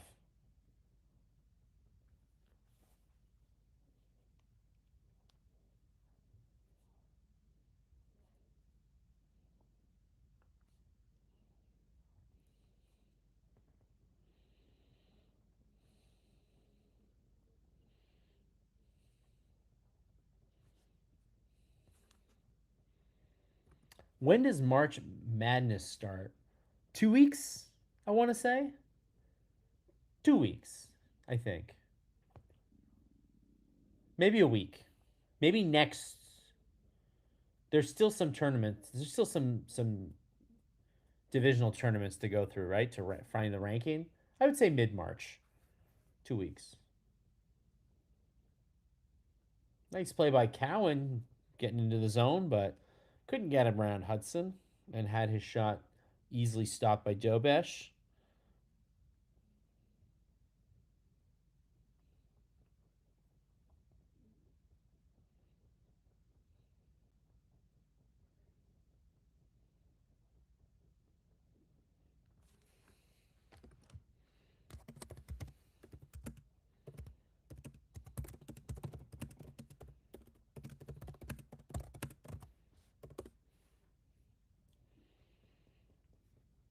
Go Michigan, Mark says. Is this the hockey Michigan or the basketball Michigan? Because the hockey Michigan, Michael Hage, if they're really good. If they make it to the Frozen Four and win the championship, that might prevent Hage from actually signing a contract. Right? It cuts pretty close.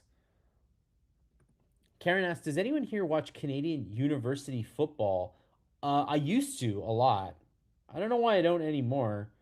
I used to live near Concordia University, Loyola campus, and so I would watch a lot of games at the campus. But I haven't in a few years.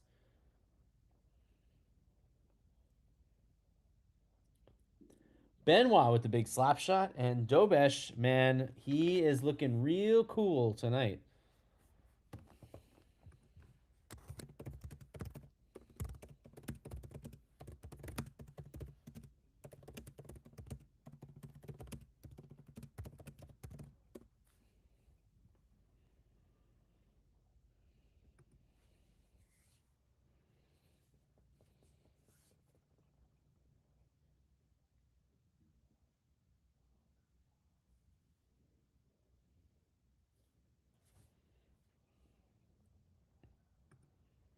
Yeah, Tavares isn't going anywhere. He definitely wanted to stay there. I'm sure he does not want to uproot his family unless it's like the final year of his career maybe and he wants to win a cup. I don't think he's going to be ready to pull the ripcord on the Leafs just yet. Still got a little time left. Second penalty of the night.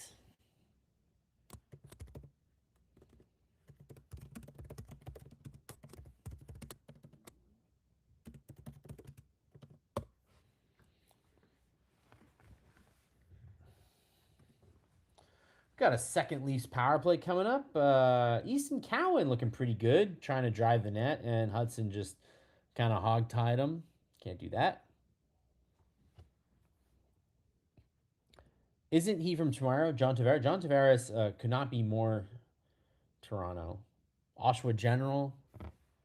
Yes, he's a Toronto man through and through, and is definitely happy to stay there. But again, you know, in his last season or so, which isn't coming up anytime soon, but in his last season or so, maybe he does want to go somewhere else and try to win a cup. But for now, he's happy, I'm sure.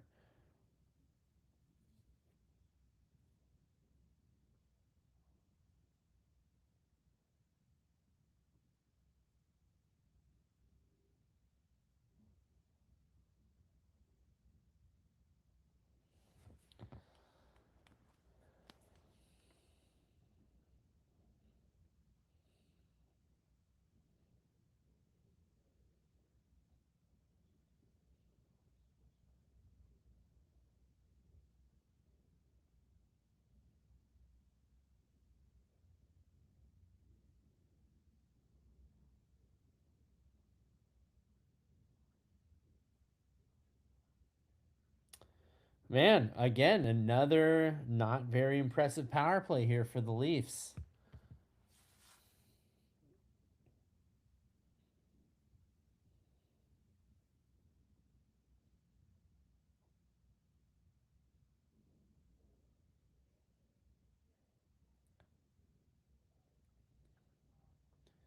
Kapanen and Anderson now going down the ice 2-on-2, wasting what little time there is left on this power play.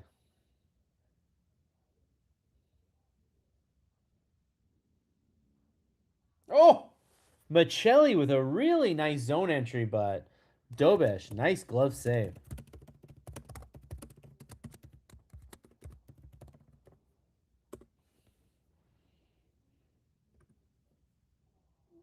I mean, that's the thing with Dobish, right? Like he's not getting tested a whole lot tonight, but when he is, he's passing with flying colors.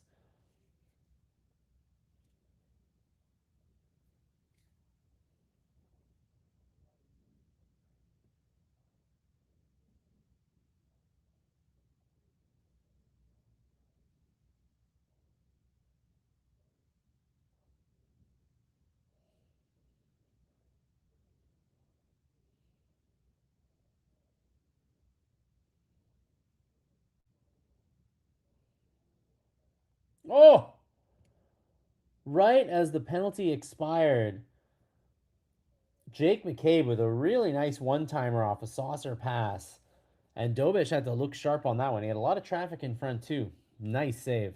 Dobesh is looking the part tonight.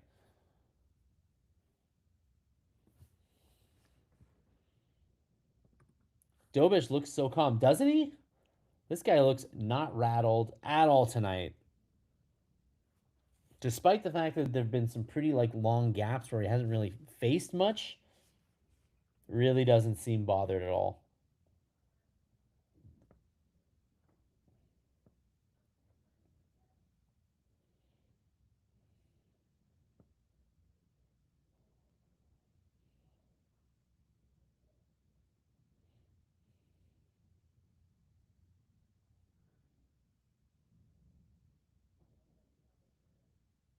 Another one.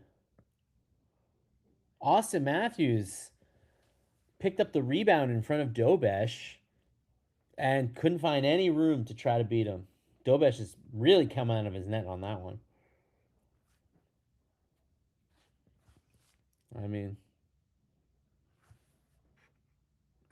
Aragorn says, Gotta test these announcers. They're such Leaf fans. Are you watching the Sportsnet broadcast? Who's doing the Sportsnet tonight? I'm watching on RDS, so it's the Pierre with Mark Denis as usual. But let me guys, let me know who's doing the Sportsnet broadcast tonight. I don't feel like switching over and finding out.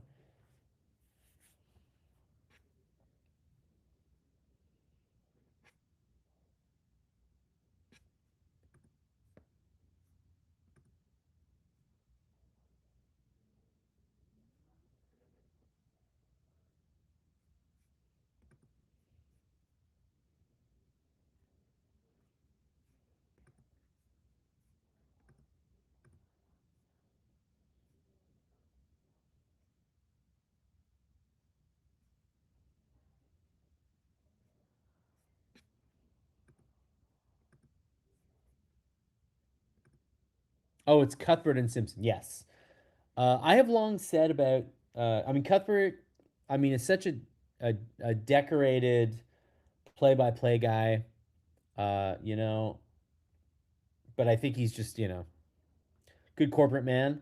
And then Craig Simpson, I've said this before. Uh, it's not that I think that he's a Leaf homer so much that he is completely oblivious and unaware of any other team in the league. It's not even that he doesn't like or that he loves the Leafs, doesn't like the other teams. He literally has no idea who's playing on the other team, what's going on. The When I watch those broadcasts, man, Craig Simpson, it's a one team game. Like Lane Hudson can fucking deke out seven guys and score a goal, and he'll be like, "Oh, what a the Leafs really didn't stop that guy." Like he has no idea. Cuthbert was really bad that series. Oh, that's a really nice goal by Leafs, though. I will say. I will say.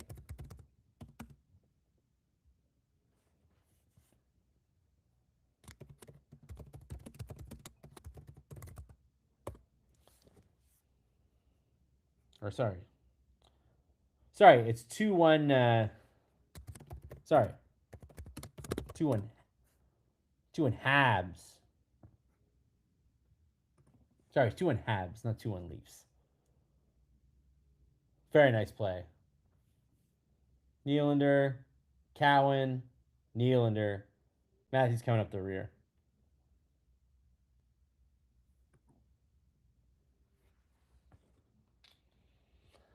Well, Leafs back. Leafs are back in it.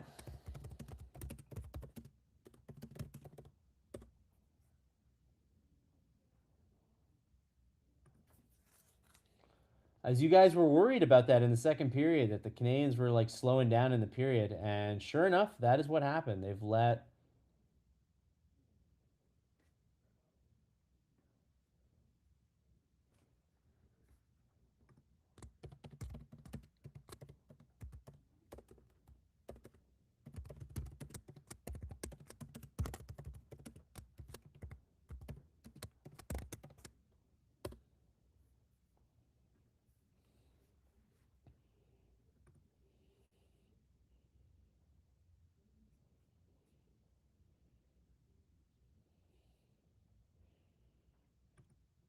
from Cuthbert's reaction. You would have thought the Laughs had just won the cup. That's funny. I have no doubt.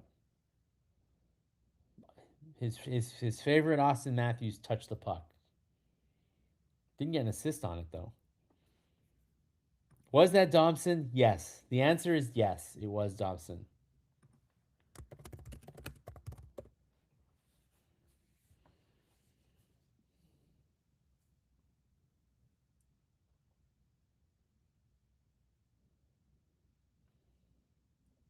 Okay. Oh, can the Habs keep it in the zone here?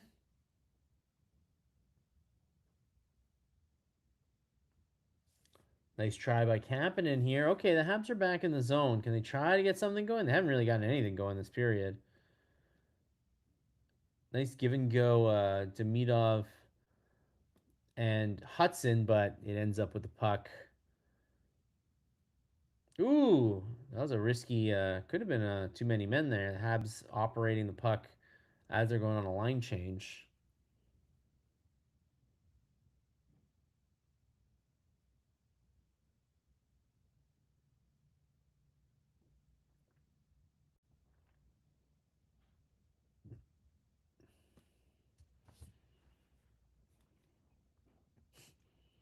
He reminds me of Foster Hewitt. Fester Hewitt. Anytime Dave Keon touched the puck, his voice changed 6 octaves. It's funny. Habs, hey, Arminio, by the way. Habs are loosey goosey on defense.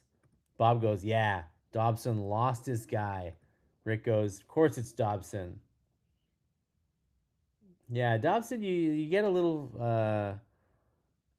I think he's an excellent defenseman, and I think you guys mostly agree with me. But yes, he does. Got a bit of that Jeff Petrie in him, right?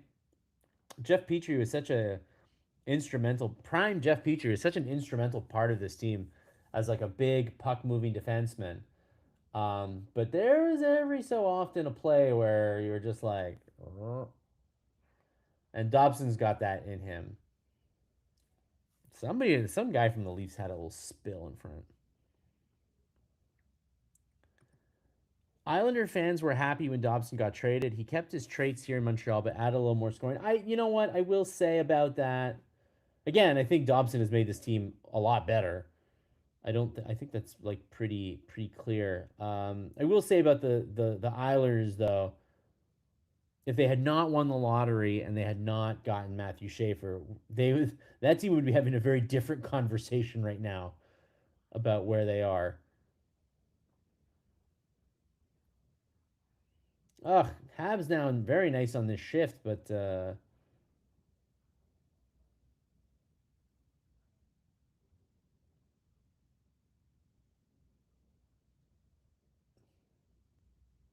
Demidov and Slavkovsky on the ice together.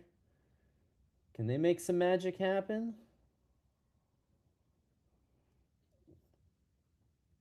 There you go. Now it's back to the point. Dobson and Hutson on. They switch spots at the blue line. Oh, and the puck leaves the zone.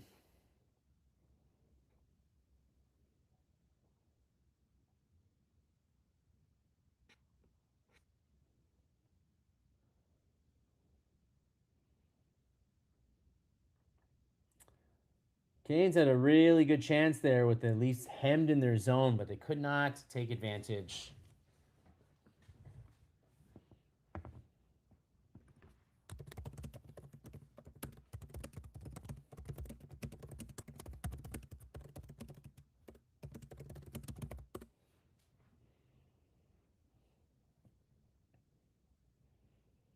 How about it? Gallagher on the zone entry. Ooh, the puck was kind of right at Anderson's feet. Empty net, but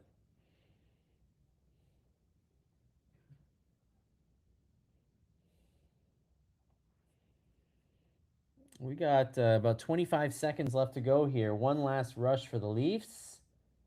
Ooh, that was probably a little closer than they had any right to be.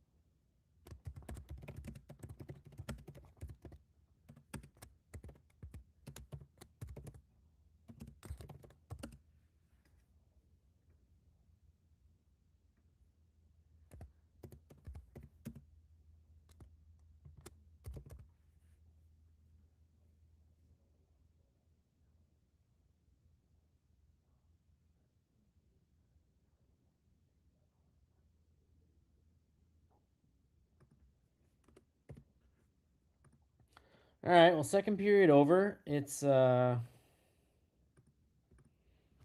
Habs.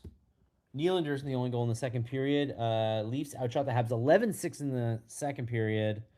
So it's now 24-16 in shots. And who was injured exactly in the play? Everybody's saying that somebody was hurt.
Oh yeah, it's Caulfield.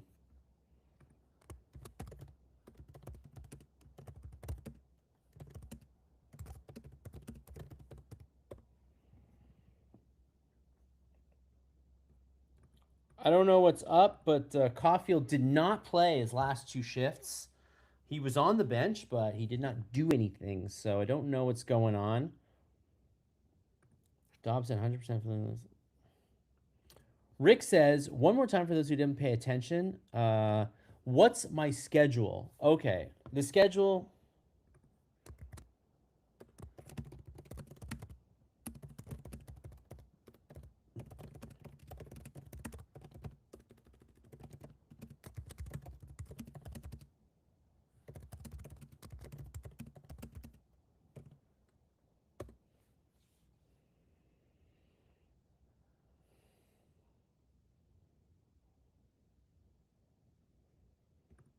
Karen, see, Karen, you said you had your gummy ready. This is maybe a gummy game. Hopefully not a gummy game, but not a full effort. The problem that has plagued this team way too long. Yeah, they were so good in the first period and not good in the second period. That was not impressive, Max, I gotta say. I don't question their heart. I question their work ethic. Yeah, it just seems like just like a young team that like doesn't that just thinks that they can put it together for half a game, but that's not. They gotta like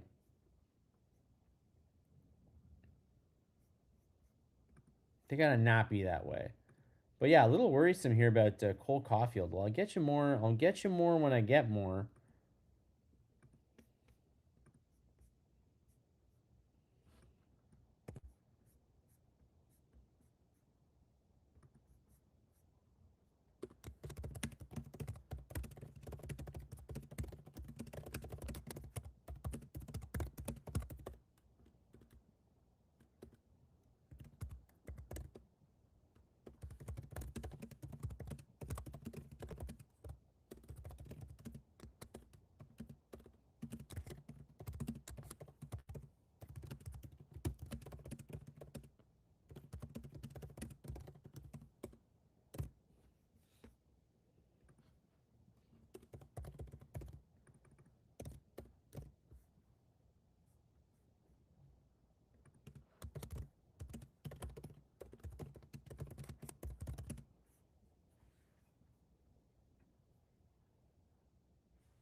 This is the NHL. You can't play games like that. Yeah, and come playoff time, you guys know. Come playoff time, they can't just turn on the Jets in the third period and win. That's they're gonna have to learn how to win.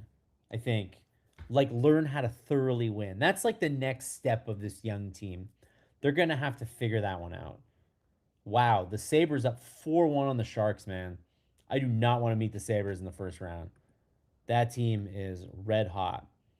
Pimp Vash. Hello, Pimp Vash. Welcome back. Really played down to our opponent in the second period. This continues to be a young team learning how to win. Oh, you just, I swear I didn't, I swear I didn't read what you said, and I just repeated what you just said. But there you go. Great minds think alike. This team needs to learn how to win, and they need to be careful, and they need to take advantage of opportunities when they're given to them. Like when the Leafs play like crap in the first period, you keep it up and you make them, you know, be on their back feet rather than letting them back in the game. Rick Wood says, I don't mind a loss, but against the Leafs, it just undermines what's happening in Toronto. Habs have to dominate and win the third.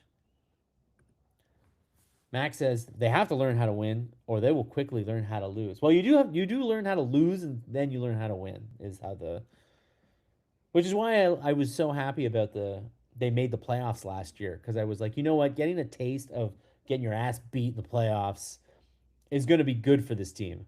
I think if they had not made the playoffs last year and then they went into this year, they would still be a little pie in the sky about what they need to do to win.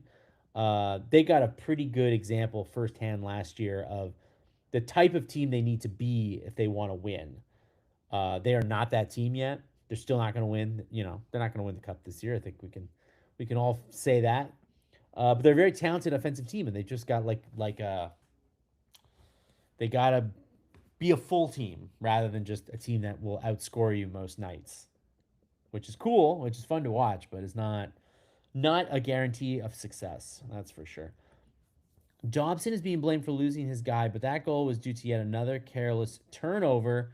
Once that happened, everybody scrambled. Who had the initial turnover on that one? I gotta look at the replay, but I know what you mean. The replay starts right at. It's a pass to Doc. Yeah, look, off the boards to Nylander. Well, that's the Dobson. So Dobson off the boards. Or is he? Who's Sorry, this replay I have is totally freaking useless. There's can't see anything. It just centered right on Nylander. Dobson is a good puck moving defenseman, but he isn't what I would call good on defense. Yes, he is a puck moving defenseman.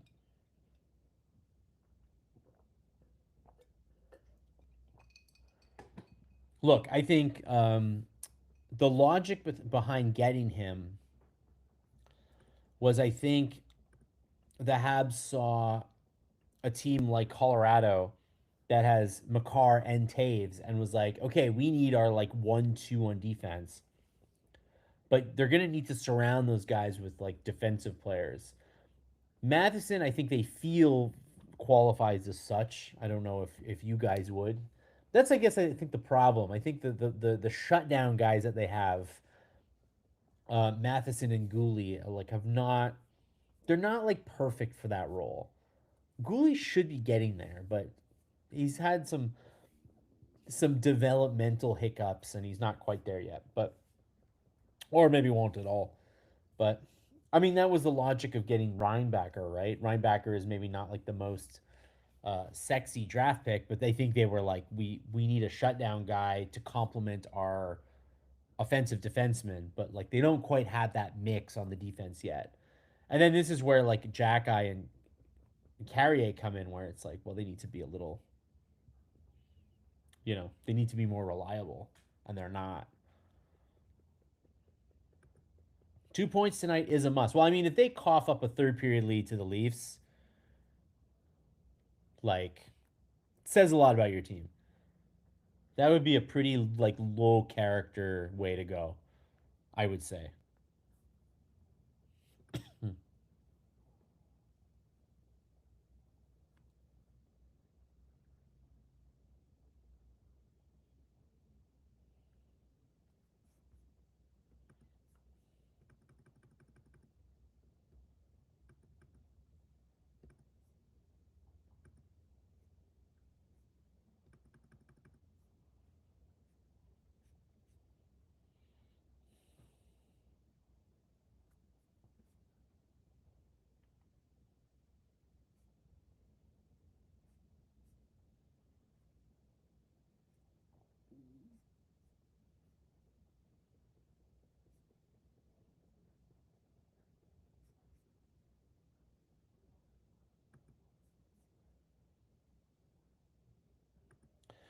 Goulian Jr. was a puck carrier and a physical beast. He threw a lot of big hits. Yeah, and I don't feel like he's like super comfortable in his game that he's as physical as he wants to be.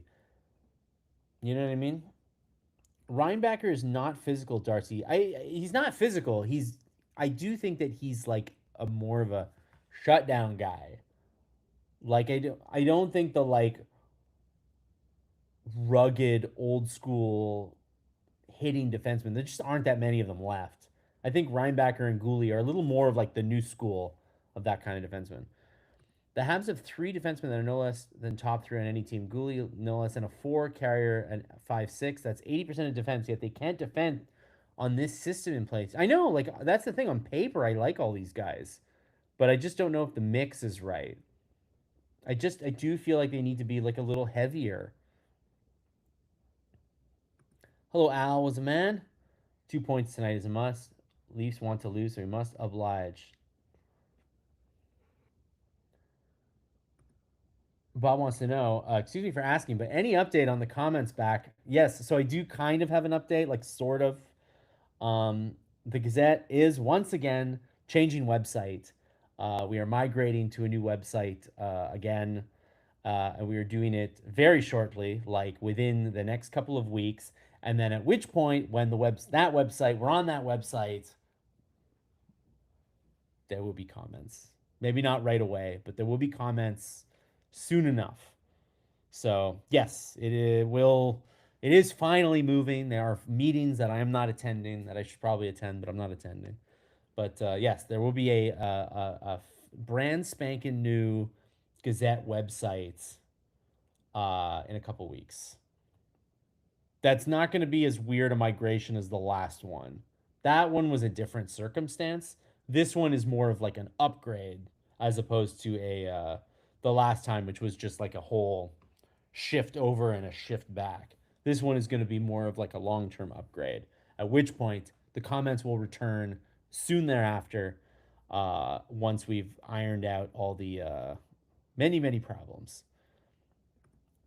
Max says this is why guys like Luke Shen and Radko Gudis are valuable. Yeah, no, exactly. They're like a dying breed. Jacob Truba, another one.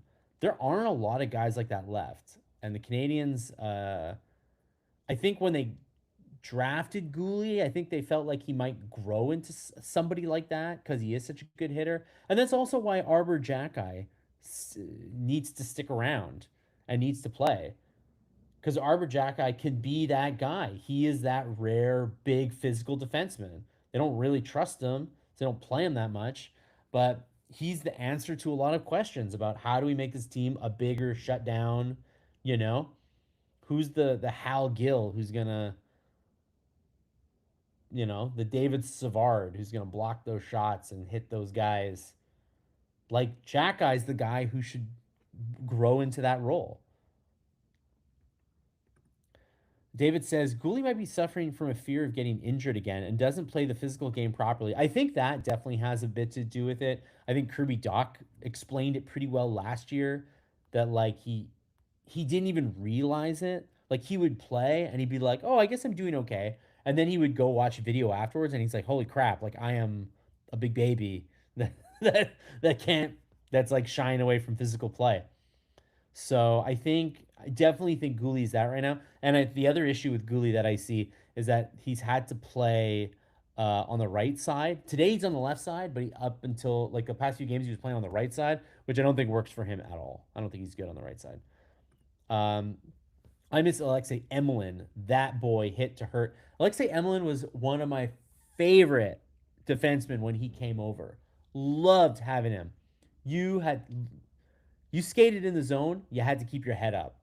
You're totally right about like hitting to hurt. That guy like was a master at the open ice hit. Like he just clobbered guys.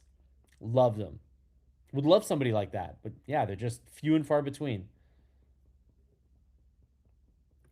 20 more points gets us in, you think? Like playoff wise? Yeah, where are we right now? The Habs are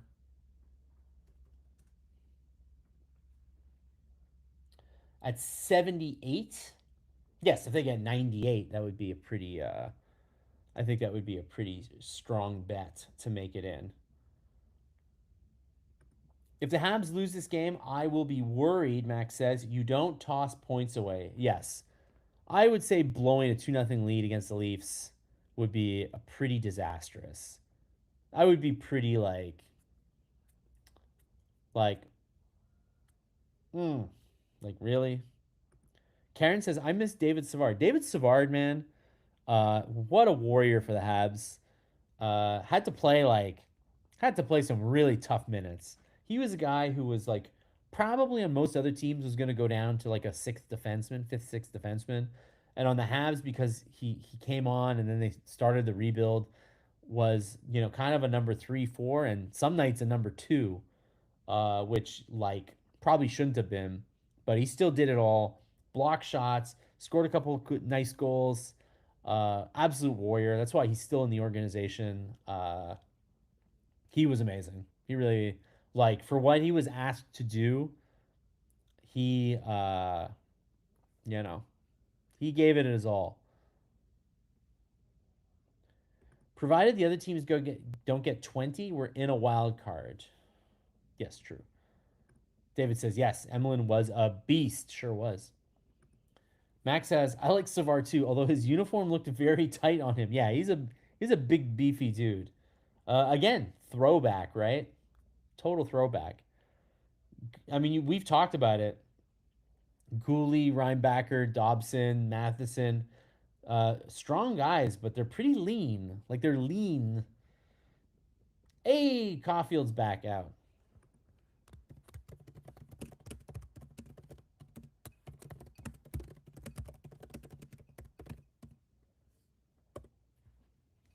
Okay, our crisis is over here.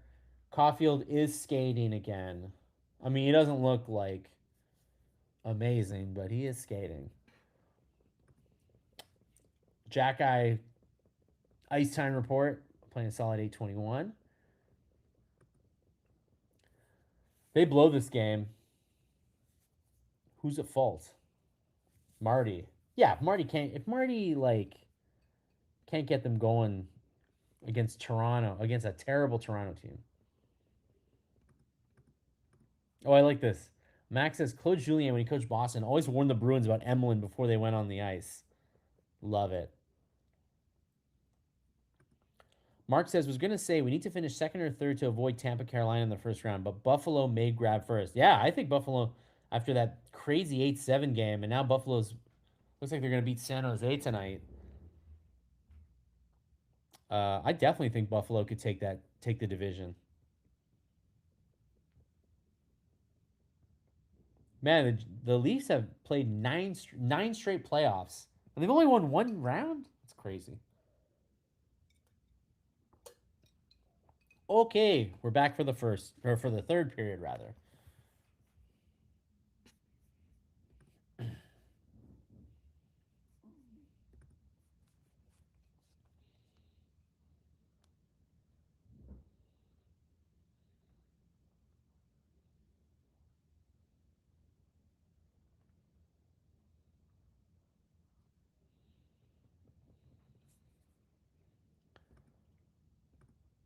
Mark says I'm nervous, but I'm always nervous. That such is the life of a sports fan.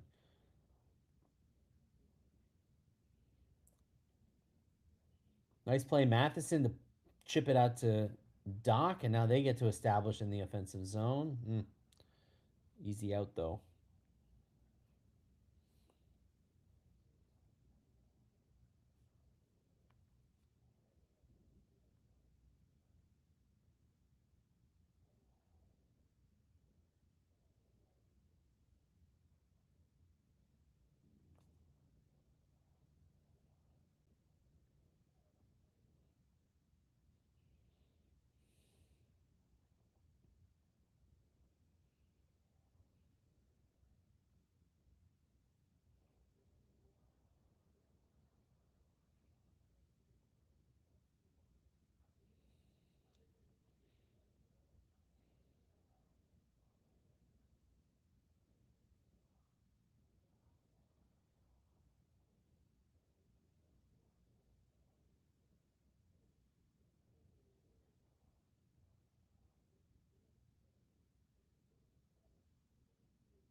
Nervous, file taxes on questionable deductions, then wait. Hockey is a breeze. Wait, Rick, what do you Rick, what are you planning? Don't get in trouble, Rick. We none of us we can't bail you out if anything happens. Hey Harry. Glad to see we have a lead to start the third period, or should I be, is a very interesting question. The Canadians jumped out to a pretty early 2-0 lead. Were dominant in the first and then flopped in the second. Let the Leafs get back in this. And Caulfield is not playing that much. He seems like he might be hurt. So, not good. Not good, I would say.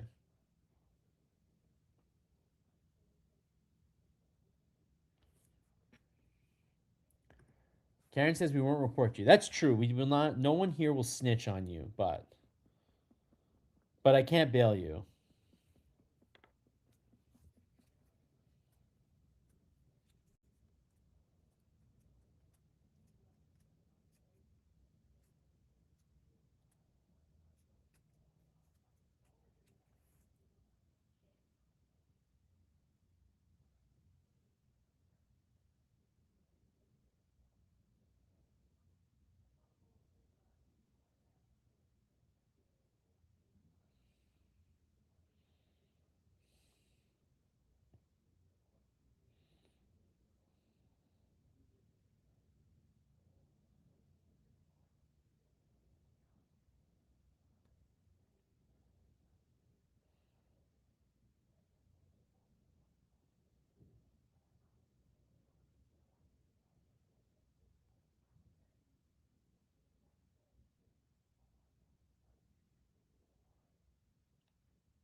Karen rooting on Demidov here. I know.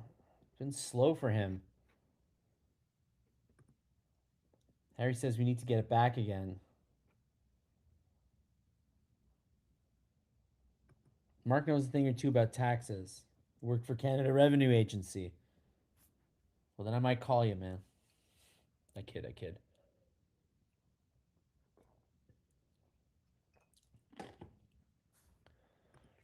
Toronto has first round picks and second round picks in 2027, but zero this year. Yeah, exactly why they need to go for it again next year. Yeah, we still haven't seen much Caulfield, eh?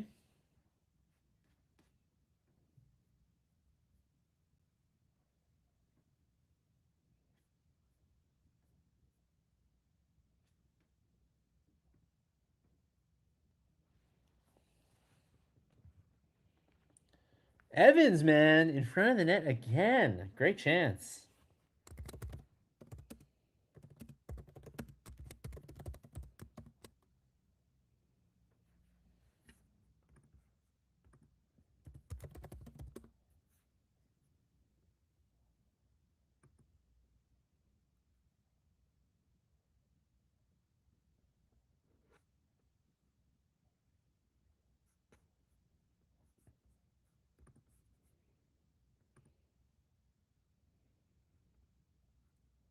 I don't know what's up.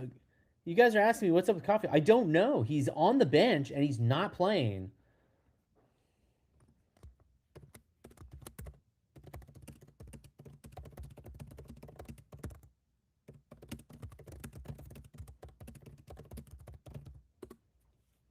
I'm not sure.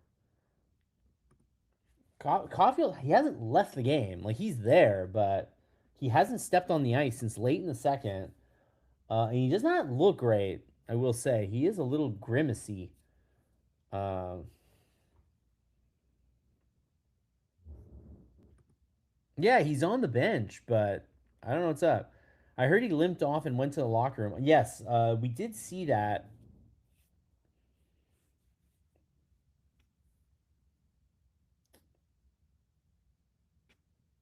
Timur, welcome back. No, he's definitely not benched. There's definitely something up.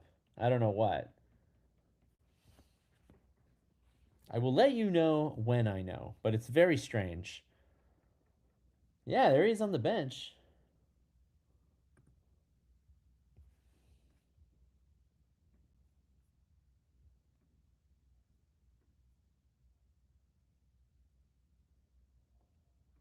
I mean, he didn't do anything, so he would not. I don't recall him doing anything that would like lead to him getting benched. So it's a very strange situation.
Hope he's not hurt, but no excuses for not playing 60 minutes.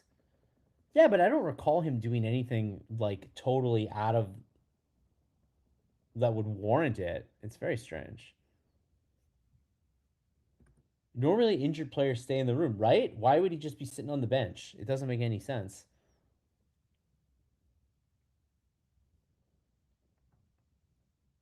Either way, the Canadiens are going to have to figure this one out without him because it doesn't seem like he's coming back on. Depends on how badly they're hurt as to whether or not they stay in the room.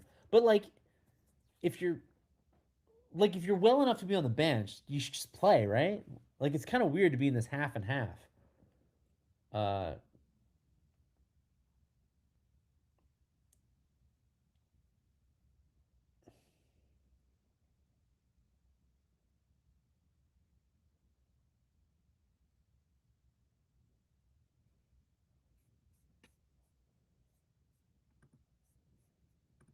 yeah, no, Mark Denny is saying.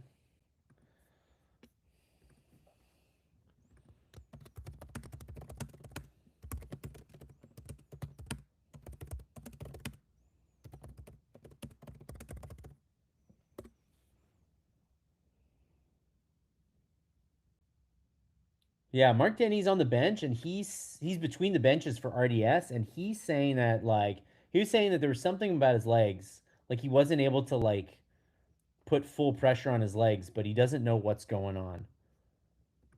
Maybe it's a pinched nerve. Yeah, maybe it's like a weird something that they're just checking to see if maybe it goes away.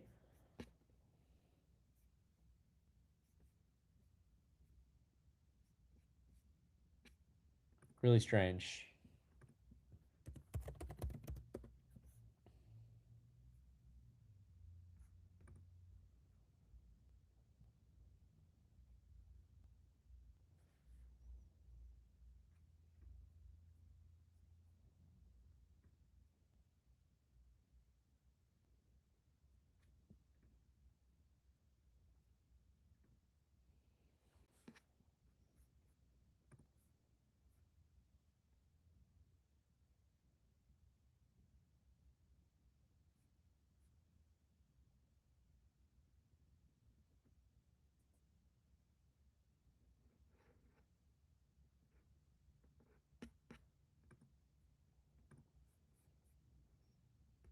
Cramps? Yeah, I don't know. I don't think it's I don't think it's benched, Max. Like Mark Denny seems to think it might be his legs. Something's up. If Caulfield doesn't sit tomorrow, Line will play. That would make things pretty perfect, right? You could just slip him right in there. I definitely or Texier, right? I just don't. I don't think it's benched. I don't know. I just don't. I just don't know right now. It's very strange.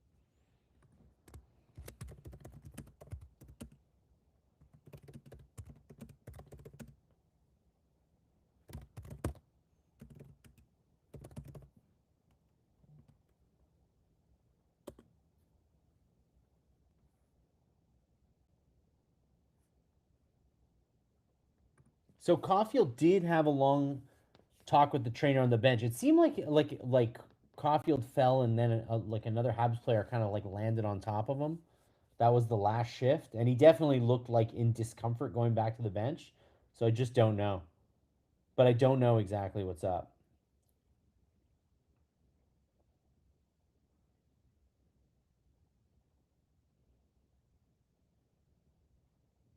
But the Canadians definitely got to be careful right now because they are down their best scorer. Habs are playing at Leafs pace. This is dangerous. Damn right, Arminio. I couldn't agree more.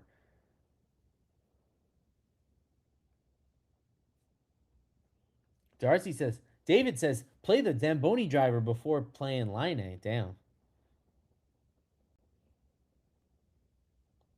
I don't know. I think he'll get back in there.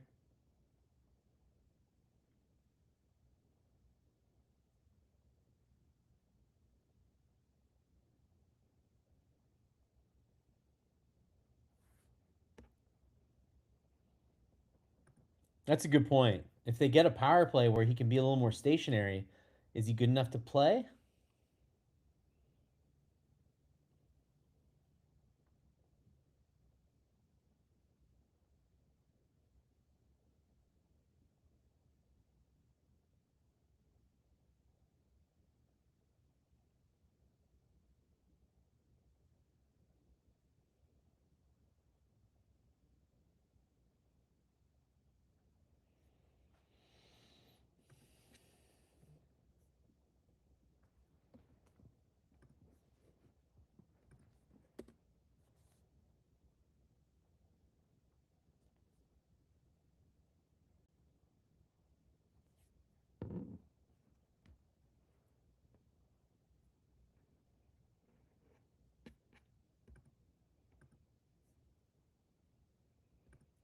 St. Louis could be cautious. Yeah, that's it, right? If they like if he's in discomfort and they're like, well, let's see like what happens, keep him out there. I guess. It's kind of a strange situation. I doubt there's anyone in Laval that Line could effectively replace. Ouch. Man. David says Line is a liability off the puck, and with the team being defensively questionable, we don't need the lack of effort. Yeah, he's not the greatest fit on the team. I will give you that much. But if Caulfield is out, they will need goals, and they'll take them where they can get them. Have the Leafs had a penalty? No, they have not this game. Habs are not playing hard enough to draw penalties. They definitely could have in the first, but since the first period, it's been more Leafs than Habs. And there you go. Who's that guy? Benoit Olivier Groux, man, just undressed Dobson. It's like his first NHL game. Really, Dobson? You're gonna let him do that to you?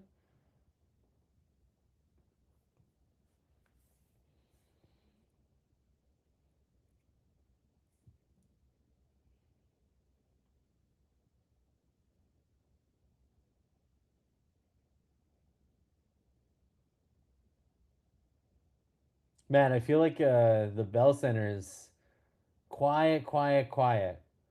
I think everybody is kind of clued into what's going on here. New NHL bylaw: no Leaf shorthanded situations. It's funny they didn't haven't taken a penalty yet.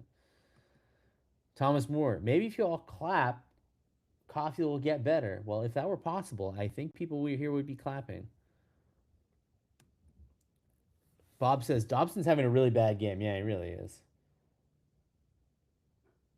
Really is.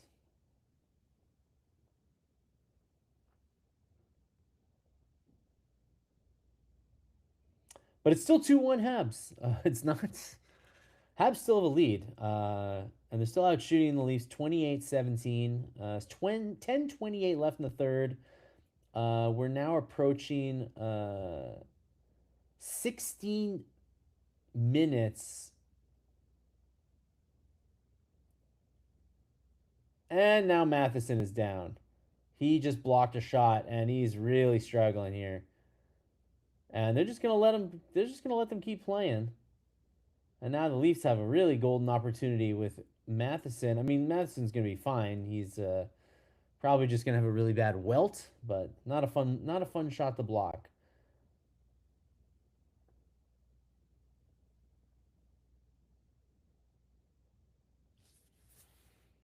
Regarding Line, he's due a bonus payment of $2 million at the end of the month, regardless he plays or was traded. Yes, this seemed to be a real sticking point for him being traded, which is maybe why it was initially baked into the deal because it's a very strange time to give somebody a bonus. But perhaps when the contract was signed, he envisioned possibly being a rental and wanted some stability. Oh, you'll have to keep in mind that this contract was signed by the Blue Jackets, not by the Habs. So Kent Hughes never agreed to any of this. He just picked up the contract. Dobson went headfirst into the boards in the first, and looks like he might be a little bit out of it. Yeah, he has not been playing very well.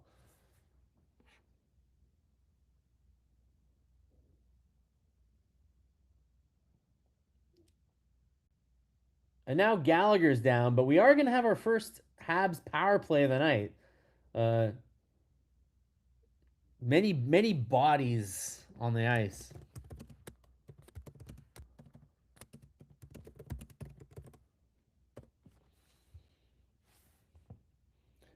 Well, so this power play more important than most.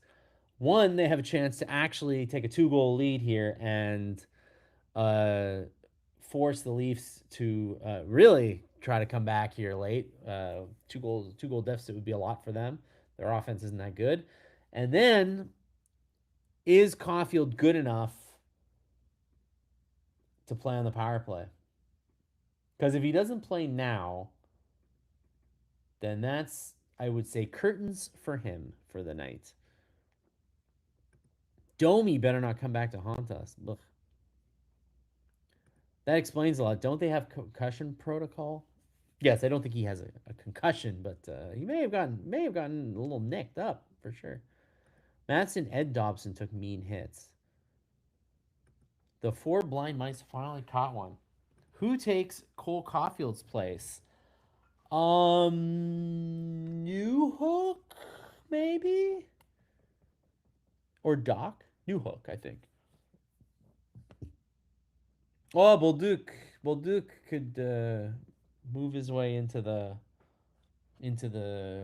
bumper, maybe.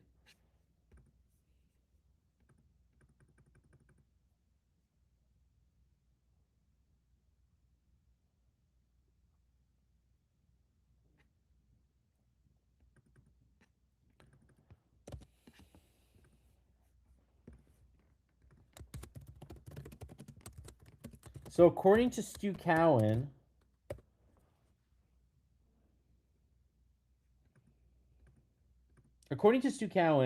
Caulfield is skating gingerly on the TV timeout.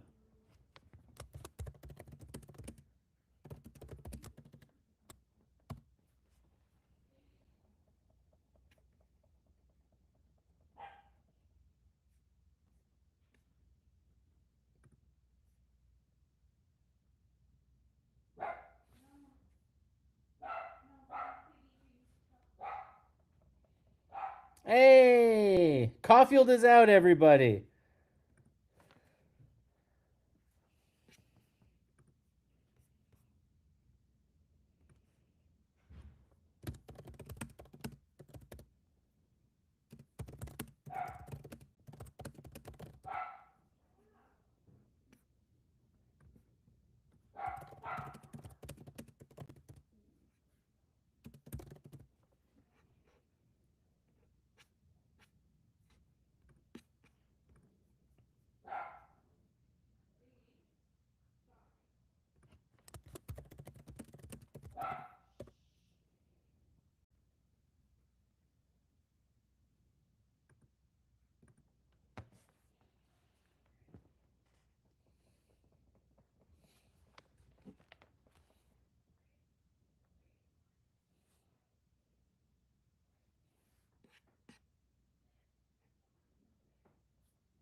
Ah, nice try by yeah, no, we got Caulfield back. Now I'm hearing that maybe Matheson is out. Let me get you an update, guys.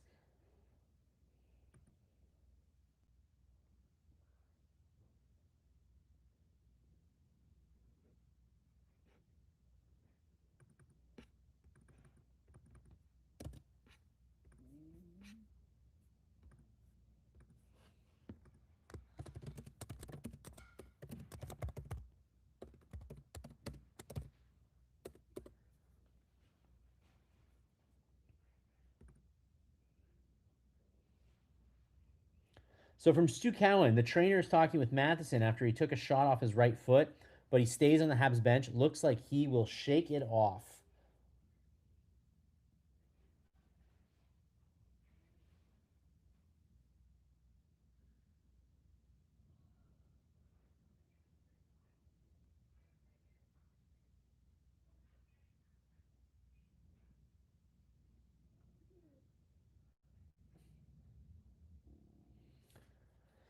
Glove pass. Okay, Caulfield's looking all right out there. We can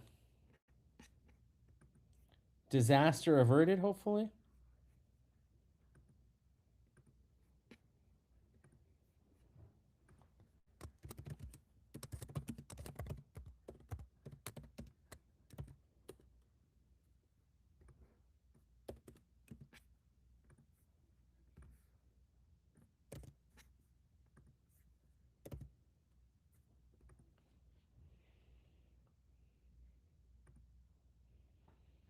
22 seconds left on the power play.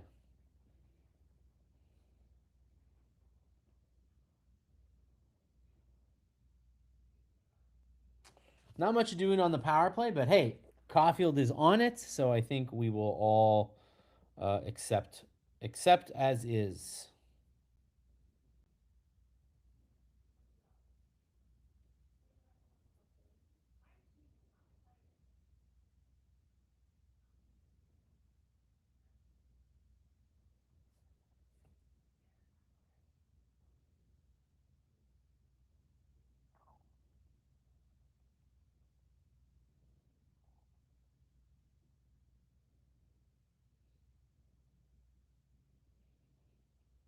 Yeah.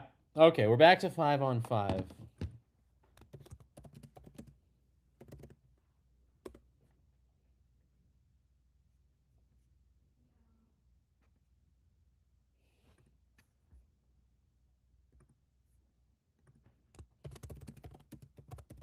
Wow. Literally like 3 seconds after the. Literally 3 seconds after killing off. Newhook gets tripped up by Ekman Larson, and the Habs will immediately go back on the power play. So now, now they can't make any excuses that they were. And Matheson is back. Man, the Canadians have been so lucky this year with health. Uh, it would be wild if this game they just like potentially had two bad injuries and then they just like didn't happen.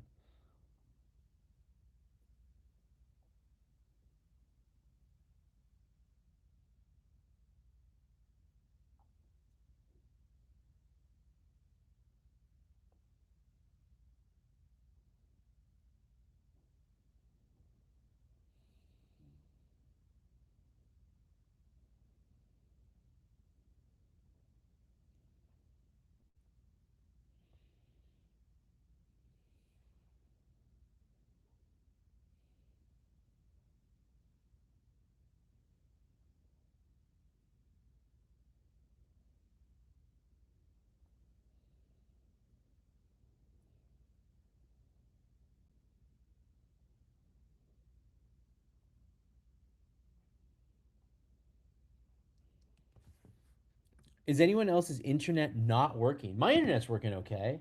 Did you? Is it because I was like quite stationary? Sorry, I was just. I'm trying to find updates on Doc and Matheson for everybody. That was I was a bit. I'm sorry if I was a bit motionless for a minute. I hope your internet is okay and that you were watching the game. I don't know if you're watching it on cable or internet. I guess it's all one and the same now.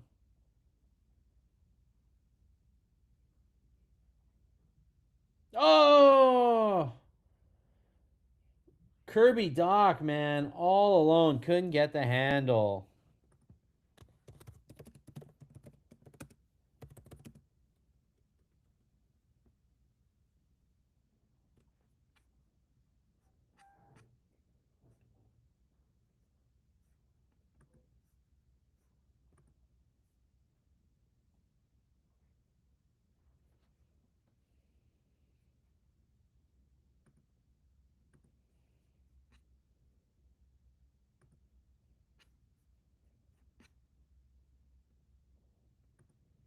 Yeah, so lucky. Doc Newhook. No, but trust me, look at other teams. Other teams are missing their like number one defenseman. They're missing their like top scorer. No offense to Doc Newhook and Line. Uh, these are not like if those are the bad injuries you get in the season, and we'll add Gooley to that too. It's not like deal breakers. Kevin Fiala had his legs snapped like twigs at the Olympics. That's an injury. Kirby Doc having his 8 millionth injury in his career is not, a deal breaker for this team. I will say.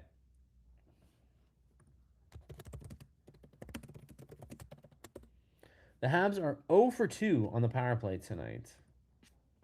Two very good opportunities that they could not.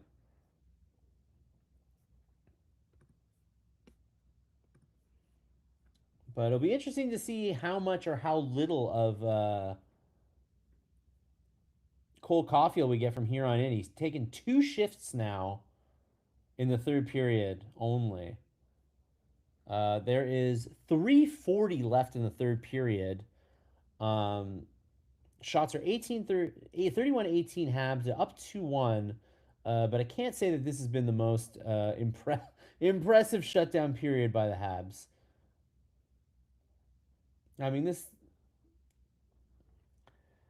would have liked to see Hutson at the top of the slot shoot there, but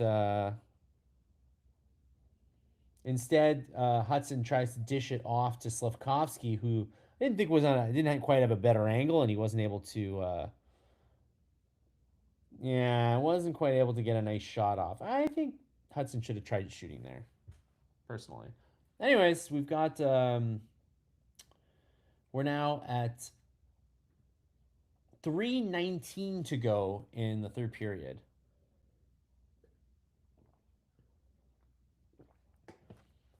And it's 31-18 in shots for the Habs. They're up 2-1.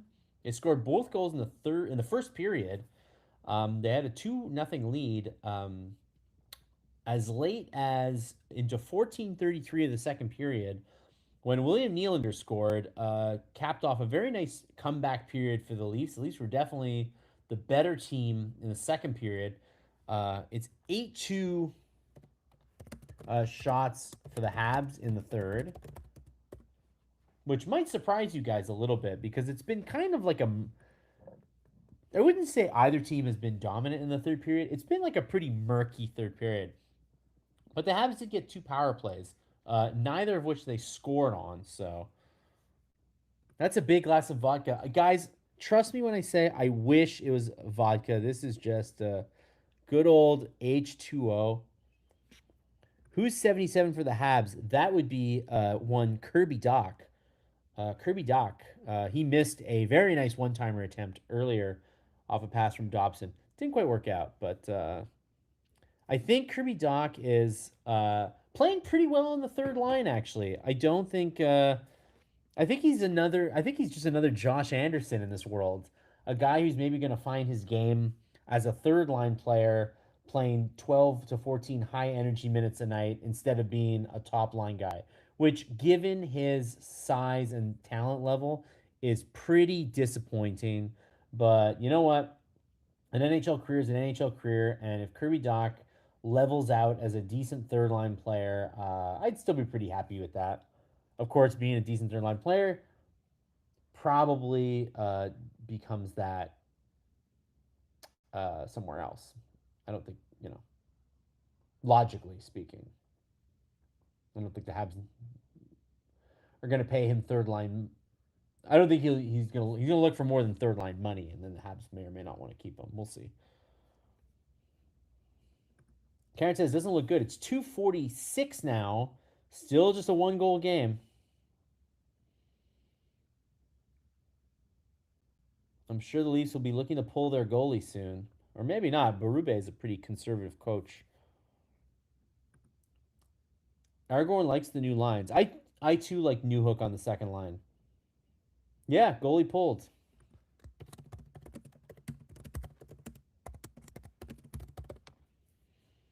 Can the Canadiens close this out? They've got an empty net if they want it. And the Leafs, man, the Leafs blue line really struggles to move the puck. Jake Evans, tried to flip it out to center of the ice. Anderson really transitioned well to PK and Sport. Yeah, that to me seems like maybe where Doc's career is going. But anyways, Anderson had 20-goal potential too, and just like couldn't quite keep it going. So I mean, Doc is a good comparison. Oh, nice try, nice tic tac toe play by the Leafs there. But Jake Evans has had a great game.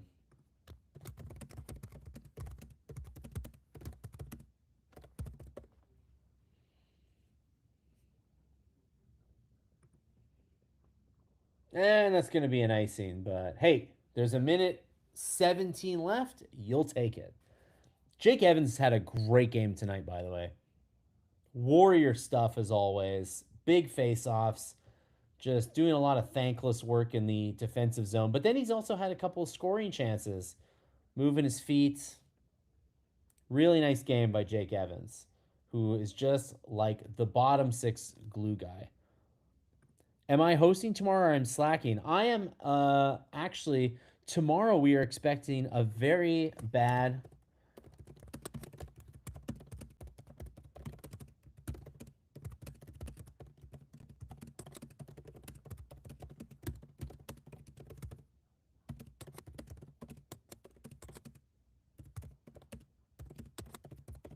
Here, I'll type my explanation out because it's a bit of a long one. So tomorrow, Montreal is expecting a very bad ice storm. So I might be reporting on the ice storm and not doing Habs. So if there's a bad ice storm, I'm not doing the game. If it's a dud and there's no ice storm and it's lovely out and the birds are chirping, I'll come here. But you'll know. Unfortunately, I can't really say until about 6:30. Is really when I can tell you guys. Yes, the schools are already. All the schools are closed already. I think every school except for the French universities. UDM's still going. Those guys are troopers, as far as I know. But I think every other school has closed. And John Abbott, I just saw close. And trust me, when I went to John Abbott, they didn't close for much. They're really expecting a bad ice storm starting at 5 a.m. tomorrow. How are they getting to Ottawa? They should probably go tonight. Tomorrow might be difficult. Hell, maybe the game gets canceled and then we don't have to do anything.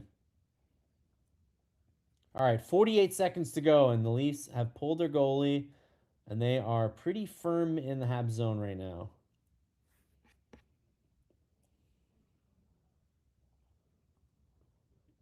And the Habs, can they get it out? What a play! Jake Evans!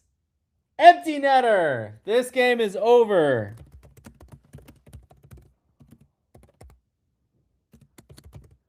There you go. You guys can chill now. They hold off the Toronto Maple Leafs with 27 seconds to go. Jake Evans, Mike Matheson, who's blocked way too many shots tonight, looked like he blocked a bad one off his leg, blocks another, sends it to Evans, who gets it out into the middle of the ice, and then he's able to end it. Are you guys relieved?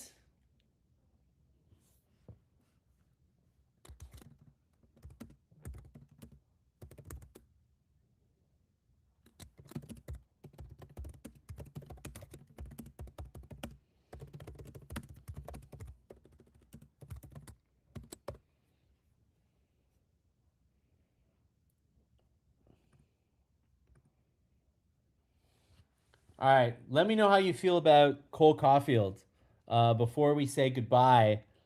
Uh, we're done here. It's 3-1.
Great work by Matheson. I know that was a good. That was a good game too. He needed that one, I think.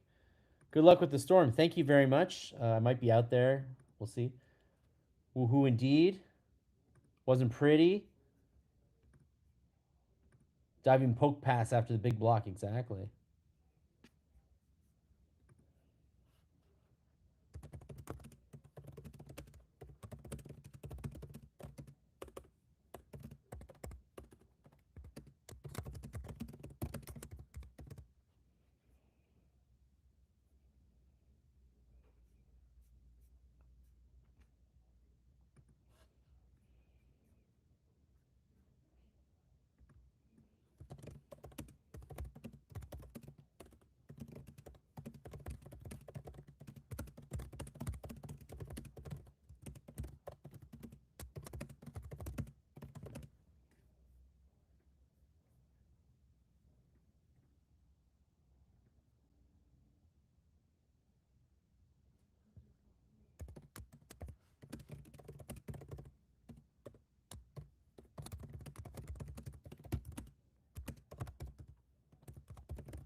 Great results against a bottom dweller. Yes, the Leafs are not that good. They get handed their eighth straight loss, by the way, which I don't think has happened in a long time for them.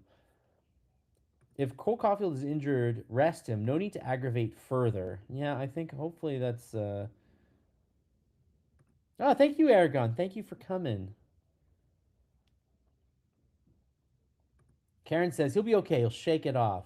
I mean, that's right. He came back, right? So the only question is they play tomorrow, which makes it a little trickier. Do they then maybe they do take him off? I don't know. Maybe they do give him a night off. It is against Ottawa though. It's a pretty big game. Mark, you're the best. Thank you so much. Thank you so much. David's now off to watch Edmonton, Colorado. Man, and it's late where you are. I admire your dedication. Maybe until tomorrow. Yes, I will let you guys know. I'll let you guys know. Any news on Caulfield? Nothing yet. He did come back, Laura Ipsum, to play in the third period. I will have the update. So we will have the update for you guys. Herb Zukowski's writing the hidden game now. It'll be up in a couple hours. There'll be an update there. I will also write. I will also write about an update on Cole Caulfield for about last night. Uh, Hoping for good things with Cole Caulfield and that he's not injured. Um,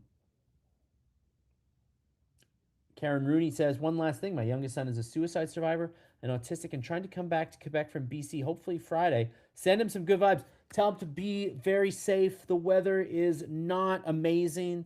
So be safe. Tell him to call his mom, call his mom a lot.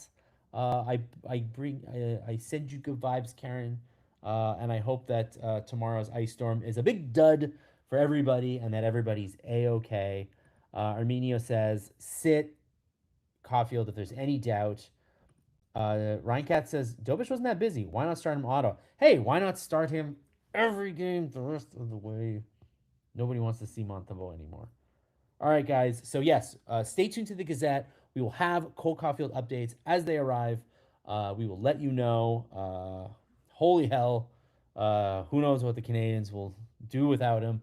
But he was skating at the end of the game. He did play on the power play, so we'll see